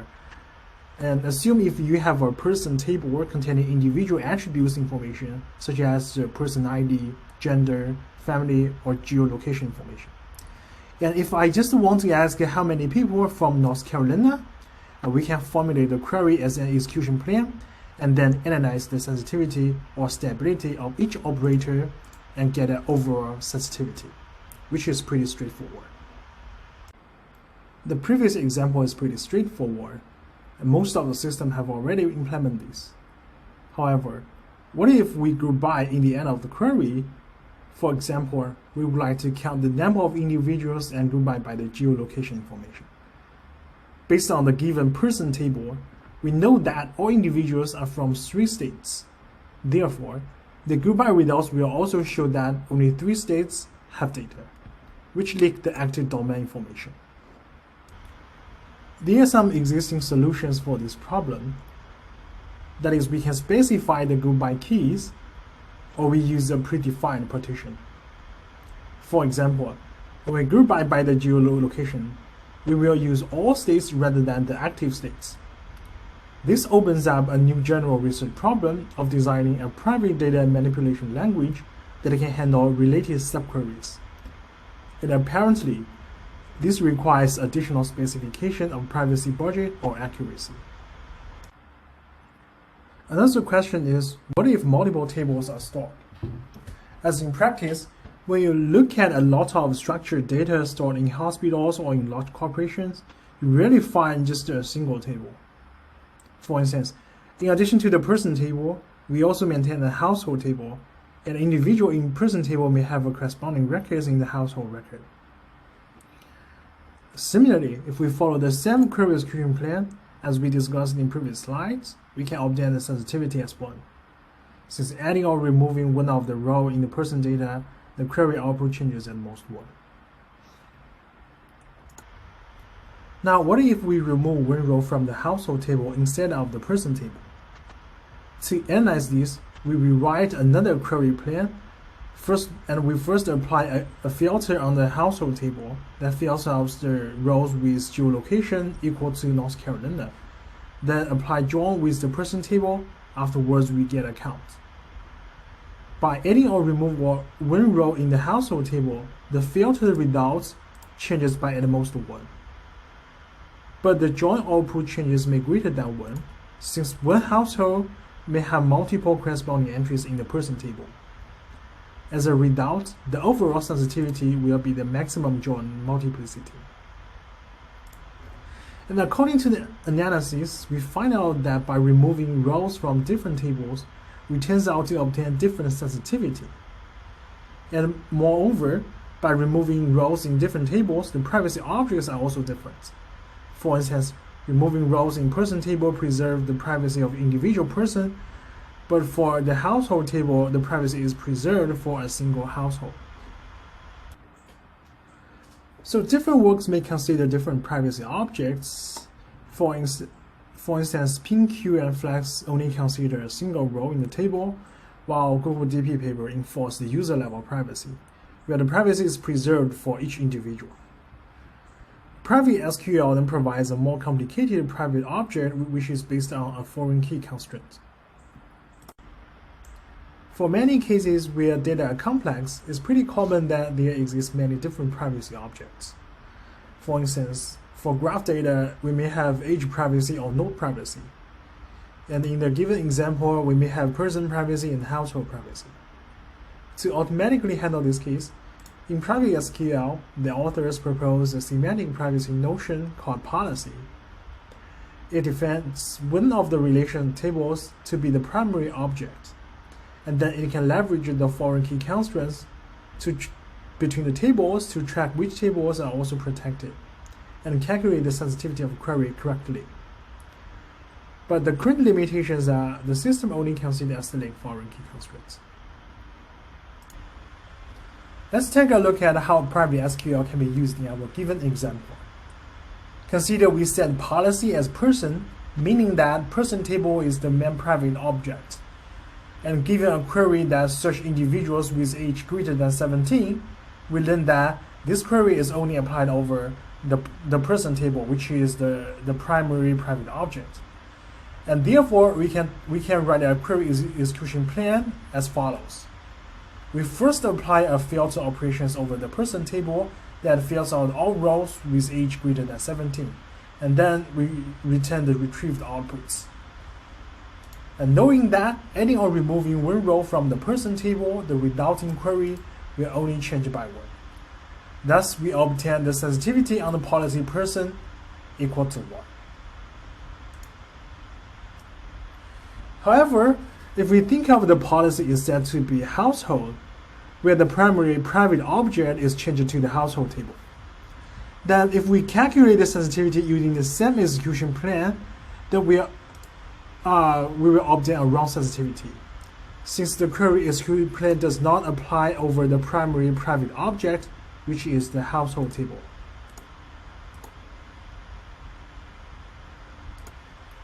To address this problem, the query needs to be rewritten by a semi-join operator, and the resulting execution plan is as follows. First, a semi-join operator is applied over the person table and the household table, followed by a filter operator that filters out all rows with age greater than 17, and then returns the outputs. And based on the new query execution plan, changing one row in the household table may lead to more than one result affected in the semi-join output. Thus, the sensitivity for semi-join operators equal to the maximum join multiplicity. In addition, as the filter and the search operators have sensitivity bounded to 1, therefore we obtain the overall sensitivity equals to the maximum join multiplicity for semi-join operator. So what else could go wrong here with the multi-relational database? What if the sensitivity of join query is extremely high? And what if the maximum join multiplicity is not public? Fortunately, there are some existing solutions for this. For instance, PinQ uses grouping before join to bound the sensitivity for the join operator. The Google DP paper proposed a contribution bounded approach which manually specifies an upper bound for the join multiplicity. Flex consider using smooth sensitivity, while in private SQL, the authors use truncation with an automatically learned threshold to solve this problem, which offer a more accurate sensitivity calculation approach. The main idea presented in private SQL is to have a truncation operator to bound the maximum multiplicity of the join key. For instance, when computes the semi-join between household table and person table, it first applies a truncation operator to the person table, which restricts the maximum times a record in person table can be joined with the household table. And here we use the bounded as a k. And therefore, the sensitivity of the semi-join is then bounded by k. And the following filter operator has a bounded sensitivity equal to 1. In general, we thus obtain an overall sensitivity for the entire query that is k. So as a summary, there are various existing solutions for handling join queries with unbounded multiplicity. For instance, we may utilize the smooth sensitivity, the truncation, sampling, or use the key tracking approach proposed in the private SQL paper. And additionally, there are some open questions as well. For instance, we may be interested in which algorithms to use. Under what circumstance one algorithm is better than the other one? And also, how to physically implement differential privacy into DBMS is also another interesting problem. Some subproblems for this topic includes how to support key tracking in the query plan, and how to efficiently compute tighter sensitivity upper bound for better accuracy. We may also face problems when dealing with multiple queries. And this is also a critical point where the integration of differential privacy with databases may go wrong.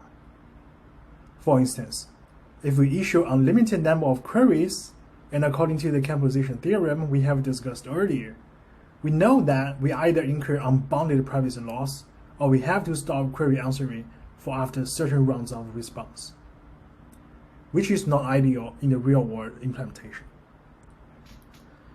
To address this problem, there is some work that propose the approach to generate a general differential private view for answering multiple queries, or catch historical query answers, which is used laterally to respond to future queries.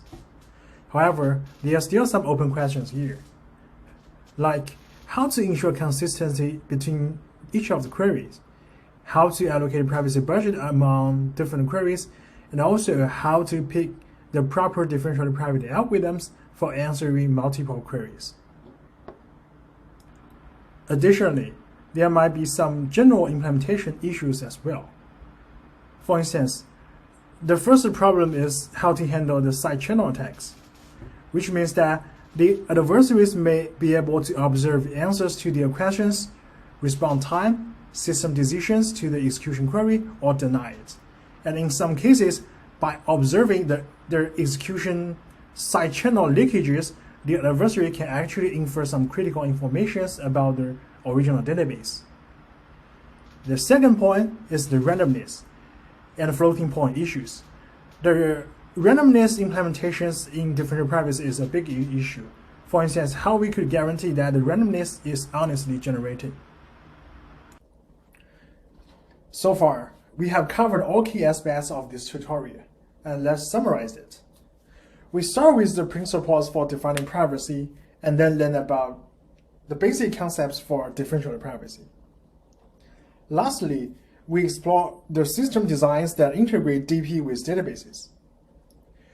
As per the current design for adopting DP to databases, there are some interesting open questions.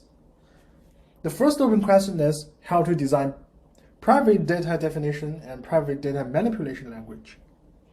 More specifically, how to protect privacy at a correct resolution, how to prevent unsafe and non-private query being executed, and how to provide a better accuracy for complex queries. Secondly, even though there are many existing solutions that integrate DP to database design, there are still some remaining problems, such as how to add the DP on the top of existing database design, and how to re-implement DP components for better utility and performance. So that's all for this tutorial module, and please feel free to ask any questions.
Hi, everybody. My name is Joe Hess-Bader. I am currently a postdoc at Duke, and I'll be presenting Module 3 of our tutorial today.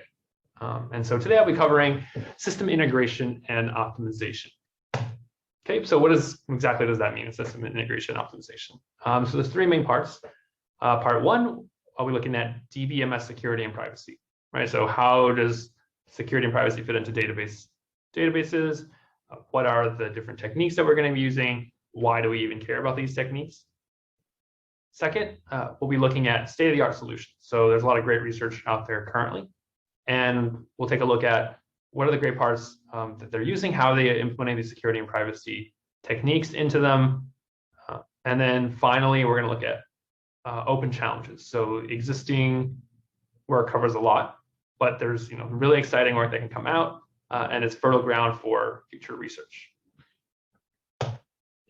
So part one, DBMS security and privacy. So security and privacy, we're going to think about in two different main settings today. First, we're going to look at a client and server setting. And then second, we're looking at an untrusted cloud. Okay, so in a client server setting, we have a data owner who holds all the data. This is all holds the private data, and they're trusted. And then we have an untrusted client who is who's querying this data owner and wants to receive some result. So in this setting, the client is not trusted to see what the private data is, however the data owner is. And so the data owner must decide, how are we going to answer the query such that we are able to accurately answer the query while preventing the client from accessing unauthorized information. Okay. Second, in the untrusted cloud setting, again, we have two parties, but in this case, we have an untrusted cloud, which is actually going to be holding on to the information and in charge of processing queries, and then a data owner or client who's actually trusted, right? And so in this setting, the data owner wants to run the query and process it on the cloud. So this is some outside cloud provider without revealing to the cloud what this information is. Okay. So these are two main settings that we're going to look at today. And the idea here is that we want to have a column ahead of time access control policy, and we want our systems to behave sort of exactly like a standard DBMS from the client's perspective, right? So we want them to be able to just send queries and receive results without managing too much else. Okay, so the idea is, first question you have would be, why can't I just add a password to my database and are using encrypted storage, right? So again, yeah, so we could say in this setting, why can't I just sort of encrypt my data and store it on the cloud, and then sort of run this query over the encrypted data. And so the problem here is that when we think about security and privacy, our attack surface is the entire stack. So the entire stack of the database system. And so our data may reside on untrusted cloud servers, and so we sort of need to re-architect our systems with security and privacy at the forefront. Okay, so we can look at if we have a naive DBMS plan on an untrusted cloud, what could go wrong here, right? So in the figure we see the client data owner, and we have this as well as a virtual private cloud or a cloud provider who's untrusted. Okay, and we can say that the cloud provider has an encrypted database where the data owner has previously uploaded records that are encrypted into this database. Okay, and then we say that the client can then sort of query this encrypted database and receive some results over some SSL layer, and voila, they're able to send the query and receive results without letting the cloud provider know what the information is. However, this is not quite so simple, right? So there's a few things that could go wrong. First, storage. So if the cloud provider, sort of encrypts the data themselves, then that means that they're able to unencrypt it as well, right? And so you could have governments sending a national security letter or something that can compel a service provider to decrypt this data and provide it to them, thus, sort of allowing somebody else to access this private information. Second, in terms of query processing, an insider threat or somebody who's has taken over or able to compromise one of the cloud provider is able to see sort of data-dependent query traces and result sizes potentially. They can see how long is this computation taking, what are the memory accesses, and based off that deduce what the underlying data is. And then finally, on the client side, we could have a rogue user, so not the trusted client, but somebody else who's sort of systematically querying the database system to deduce its private contents, right? You can query after query after query to see if figure out the entire structure of the database. Okay, so let's look at what about existing work from the security and privacy community, right? Not the database community, but all of the fantastic work that has been done outside. And so that's true. There's some great work. However, a lot of these existing S&P solutions are piecemeal, or they focus on specific steps in a DBMS workflow because they weren't thinking about DBMSs from the start. So, for examtle, MPC and TEEs, we covered earlier in the tutorial. The idea here is that you'll protect data during computation. So while you're processing this information, you're not going to leak any private information. However, it doesn't really protect anything once that data is released. You could compute something, and then if the result of the query is some private information, and you release that, then you're violating or you're leaking this information, even if you weren't doing it during the computation. Second, with differential privacy, this sort of protects data when releasing results, right? So you can say, I computed some result and I want to release it to some untrusted party. You can use some differential private mechanism to do that. So, this seems like these two techniques can work well together, right? One protects during computation, and one does it when releasing results. However, composing these techniques is actually non-trivial. Okay, and so that sounds great. So where do we come in as database researchers then? So today, database research, we mostly focus on making the database systems fast and scalable. To really great success. We have really fast systems now. We get answers as soon as we want. It's fantastic. And for us, typically, so security and privacy is usually an afterthought, right? It's like, oh, it's this thing I have to tack on top to make sure that I don't get sued, essentially. However, the argument we're making today in this tutorial is that we actually have a lot to offer in this emerging space of making privacy-preserving analytics practical and usable, right? So if we can make regular database systems fast and scalable, then we believe we can make private and secure database systems fast and scalable. Okay, and so to this end, we have come up with the idea of this trustworthy database management systems, right? And here we have a few things that we want to support. So first and most importantly, we want end-to-end security and privacy guarantees, right? We want to cover security and privacy from when a client submits a query all the way to when they receive the results. Second, we want efficiency. We want to have efficient performance. So we want to offer performance comparable to that of current DBMSs, right? It's unlikely to be just as fast as it computing in the clear. We want something that's close enough to where people are willing to use it. Okay. Next, we want our systems to be robust, right? We want to support ad hoc query workloads and diverse user needs. We want to be able to support a wide range of applications, as wide as possible. And finally, we want our system to be useful, right? We want a UI that's like a standard DBMS that has a low barrier to entry. We want people to be able to understand our S&P security and privacy guarantees and be able to have confidence in what they're using. Okay, so the goals of our database system here is we want to have rigorous, explainable guarantees of privacy of storage, as well as computation over data. We want to have privacy for the data itself, especially under repeated querying. And then finally, we want to maximize our query result accuracy. And we also want to maximize the speed of our query execution. And the thing to notice here is that, and this is very important, is that security and privacy guarantees are not Boolean, right? There's not 1 or 0. It's not either secure or not, or accurate or not. There's actually, we can have some amount of accuracy or some amount of speed. And so this leads us to be able to make some really interesting trade-offs, right? Maybe we can sacrifice some accuracy to improve speed, or sacrifice some speed to improve privacy.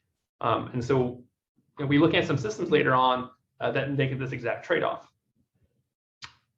But first, let's evaluate some existing approaches using our requirements here. And so first, we look at secure computation, right? This is our MPC and TEs. And these techniques protect data during query evaluation with a couple things. First, data that's encrypted in flight, as well as oblivious data-independent execution transcript. And so this is really useful for query processing in an untrusted cloud, right? You can just upload some data to the cloud, and the cloud can carry out these MPC workload or using TEs to compute a securely and return a result. However, in this case, MPC is really, really slow. It can be up to 1,000 times slower than running in the clear. And TEs, on the other hand, which are much faster, however, they require specialized hardware and depends on sort of chip vendors to have corrective inflations. Which at the moment there's a sort of cat and mouse game between coming out with a new TE and then having people come in and break that implementation. Okay, and so the thing about MPC and TEs is they do not protect data during data release, right?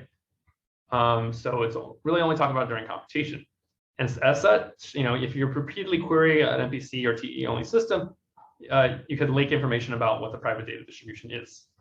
We want to say that like revealing any data. So basically, we say that here that revealing any data-dependent computation, such as intermediate result sizes, will leak private information. And we can see an example of this in the figure on the bottom right here. So here we have a query tree that has some operators associated with it. And in the brackets, we're going to be showing what's the maximum size, output size of each of these operators. Okay, so we can see with the input tables, we're assuming those are all of size n. We have a filter here, in the worst case scenario, the output of this could be size n. We have a join, the output of size, worst case size of this is n squared. The second join on top of that could be n cubed, and so on and so forth. So you can see this sort of exponential increase. And the reason we have to do this is because we have to, if we didn't do worst case scenario, then an attacker could look at the size of your intermediate results and deduce some information about the input data. Okay, and so this is why we require MPC and TEs, and one of the reasons why it's so slow. And so if we look at our requirements here on the top right, we can see that MPCs and TEs, secure computation allows us to have accurate results, just as accurate as sort of plain text execution, and it also gives us great compute privacy. We can protect data that's in flight by using this sort of oblivious execution. However, speed is lacking, so it's going to be much slower.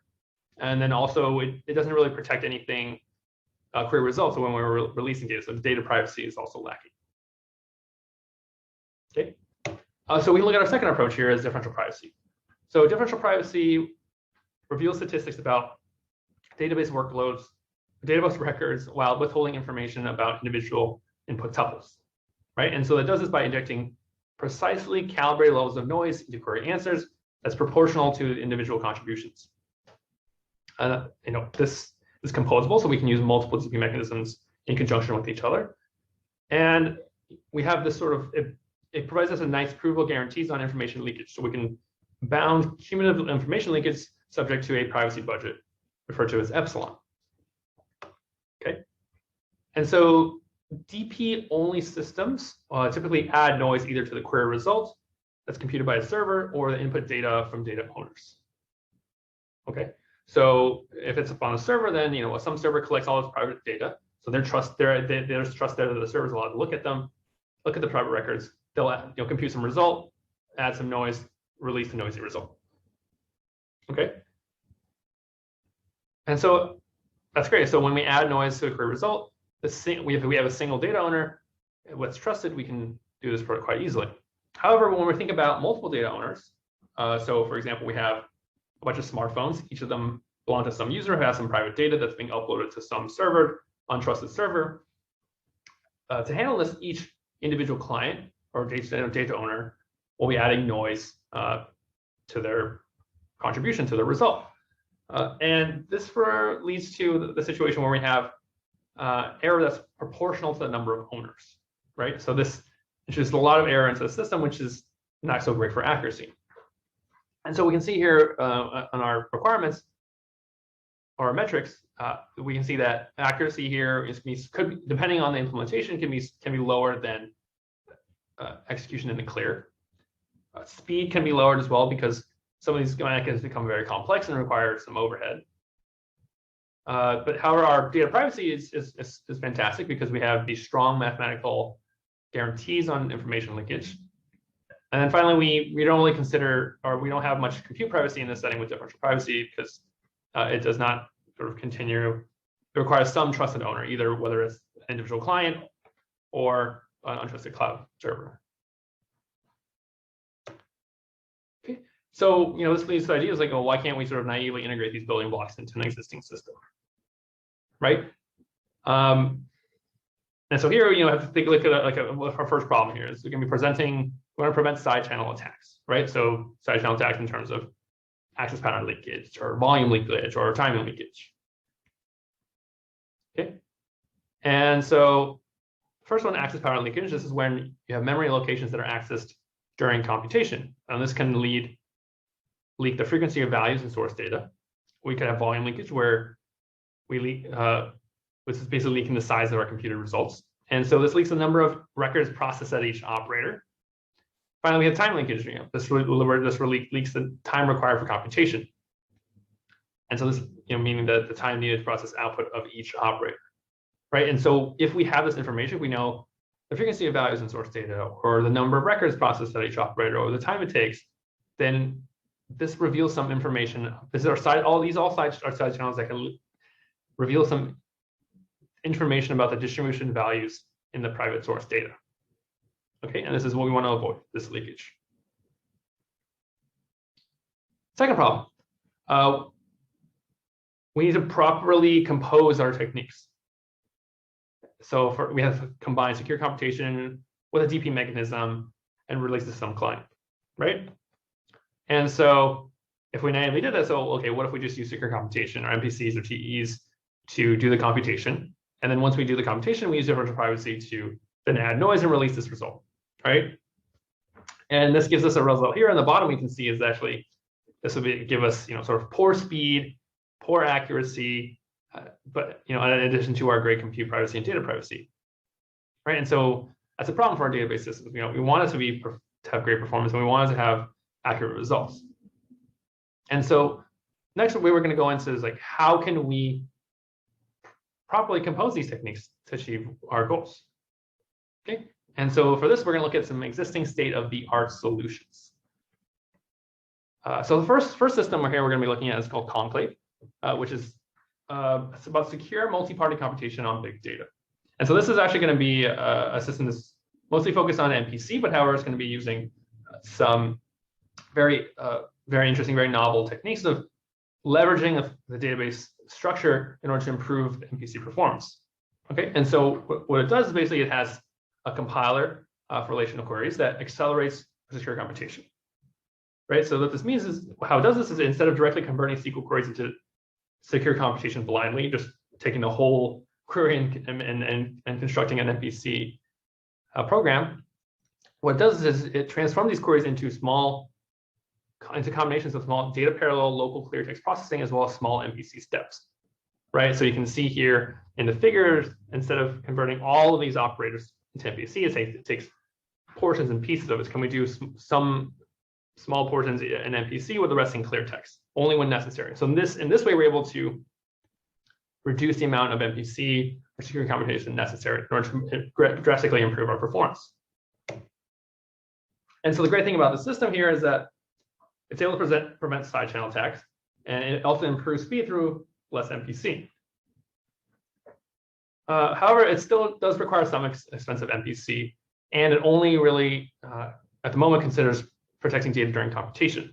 And so if we evaluate on our metrics here, we can say, great accuracy, great compute privacy, speed is okay, but can be improved. And then finally, we don't really have any data privacy in this setting.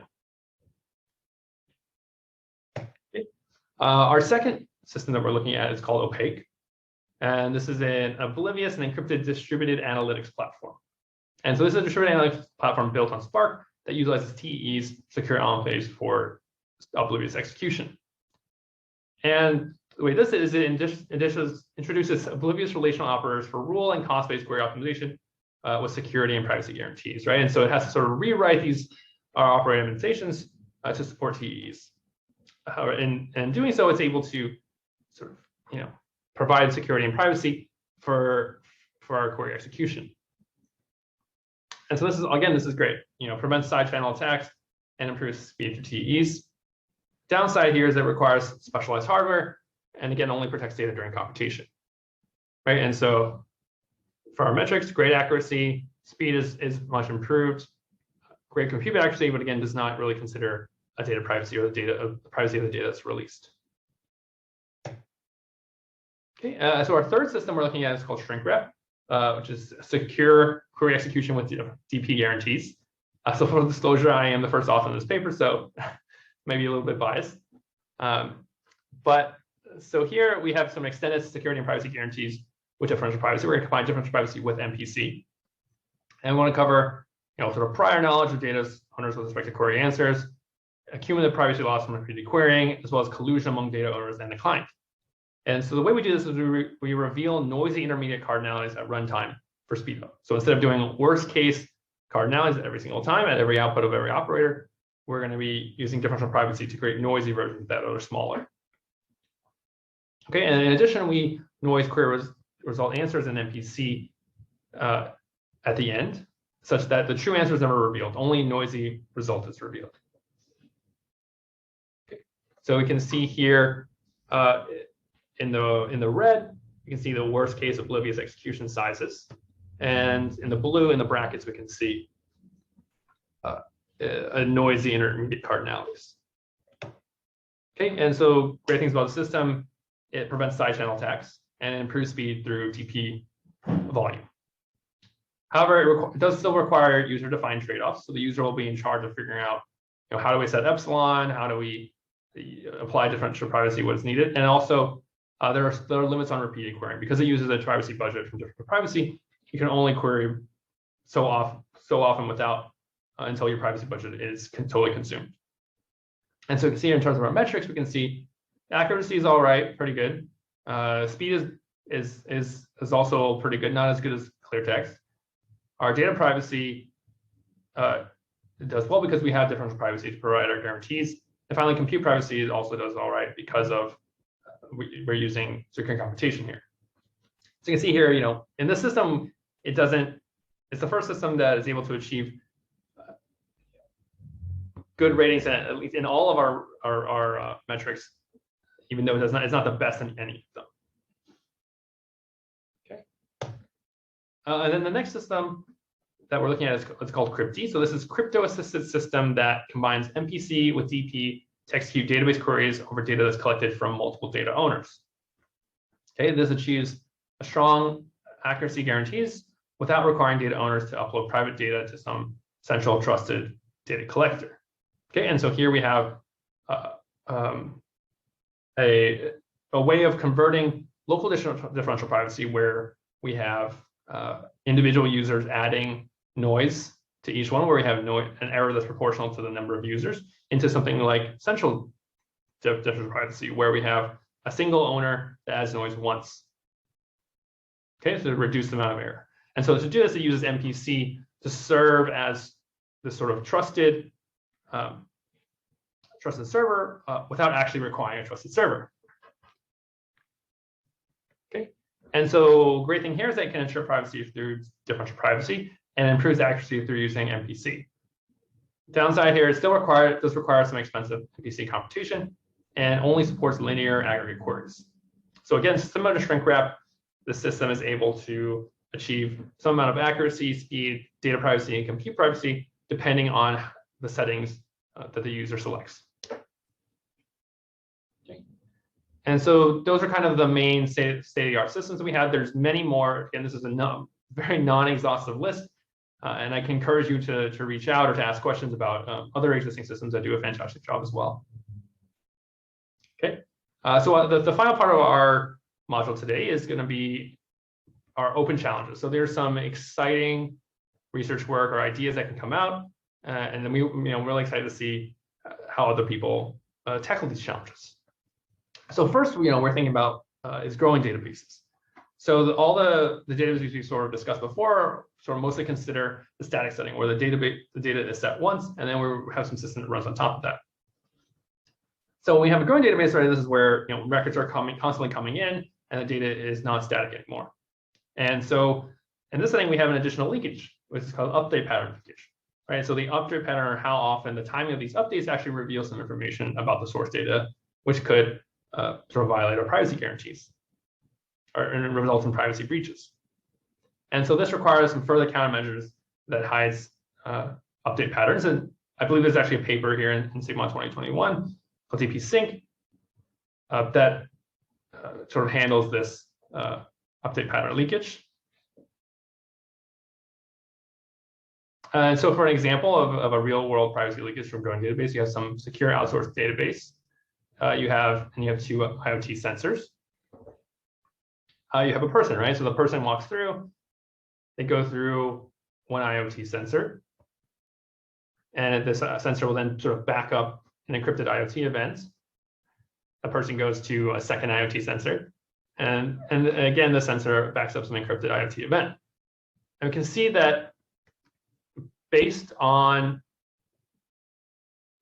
when these sensors update, the update pattern of these sensors are when these updates happen, you can determine, oh, what was the path that this person took, right? So you can see floor by floor is like, okay, these sensors were tripped, therefore this person, based on these updates, this person took this path to these floors. Okay, and you can use sort of average walking times or something to deduce this.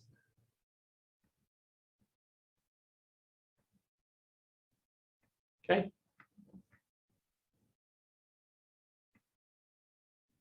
Yeah, and so with that, you're able to learn the location that this person went to, which is a privacy breach. And so this is because the event time is strongly tied with the backup time, right? Let's call it a database update time. And an adversary can breach this privacy by using the time information of updates. And this type of attack generalizes to any event-driven update where the event time is tied to the data upload time. And so the challenge here is like, how can we decouple this event time from the upload time while sort of preventing, while still achieving, timely information? And it's just the Sigma. Again, this is the paper DP-Sync that's in the conference. Again, this full disclosure, I'm an author on this as well, but I encourage you to seek this out. And finally, with some additional challenges, right? We have to think about transactions. If we have after transactions, how does this work in a security and privacy setting? Second, how about floating point support? How do we do this? In differential privacy, there are a lot of leakages that are attacks based on floating point. How can we sort of handle this in a database setting? And finally, we have query interfaces. So we have these additional security and privacy parameters. How do we present this to users? How are they able to sort of either set it or find it automatically set? And as well as how do they even understand what this means? What does privacy leakage mean to them? How, if our accuracy, how can we provide sort of confidence intervals on our accuracy, or give them any sort of intuition about this through the interface? And finally, just to conclude, there are three main topics that we talked about today. We're looking at, sort of security and privacy require advanced techniques beyond just sort of simple passwords. We have existing solutions that blend techniques such as MPC and DP to negotiate trade-offs. And finally, there are many open challenges that exist that require additional research work. So hopefully through this module today, you learned something about sort of system implementation and optimization, and we're happy to answer questions. So either feel free to reach out, ask questions now, or to email us or seek us out. So again, thank you so much for your attention, and looking forward to seeing you in the next module.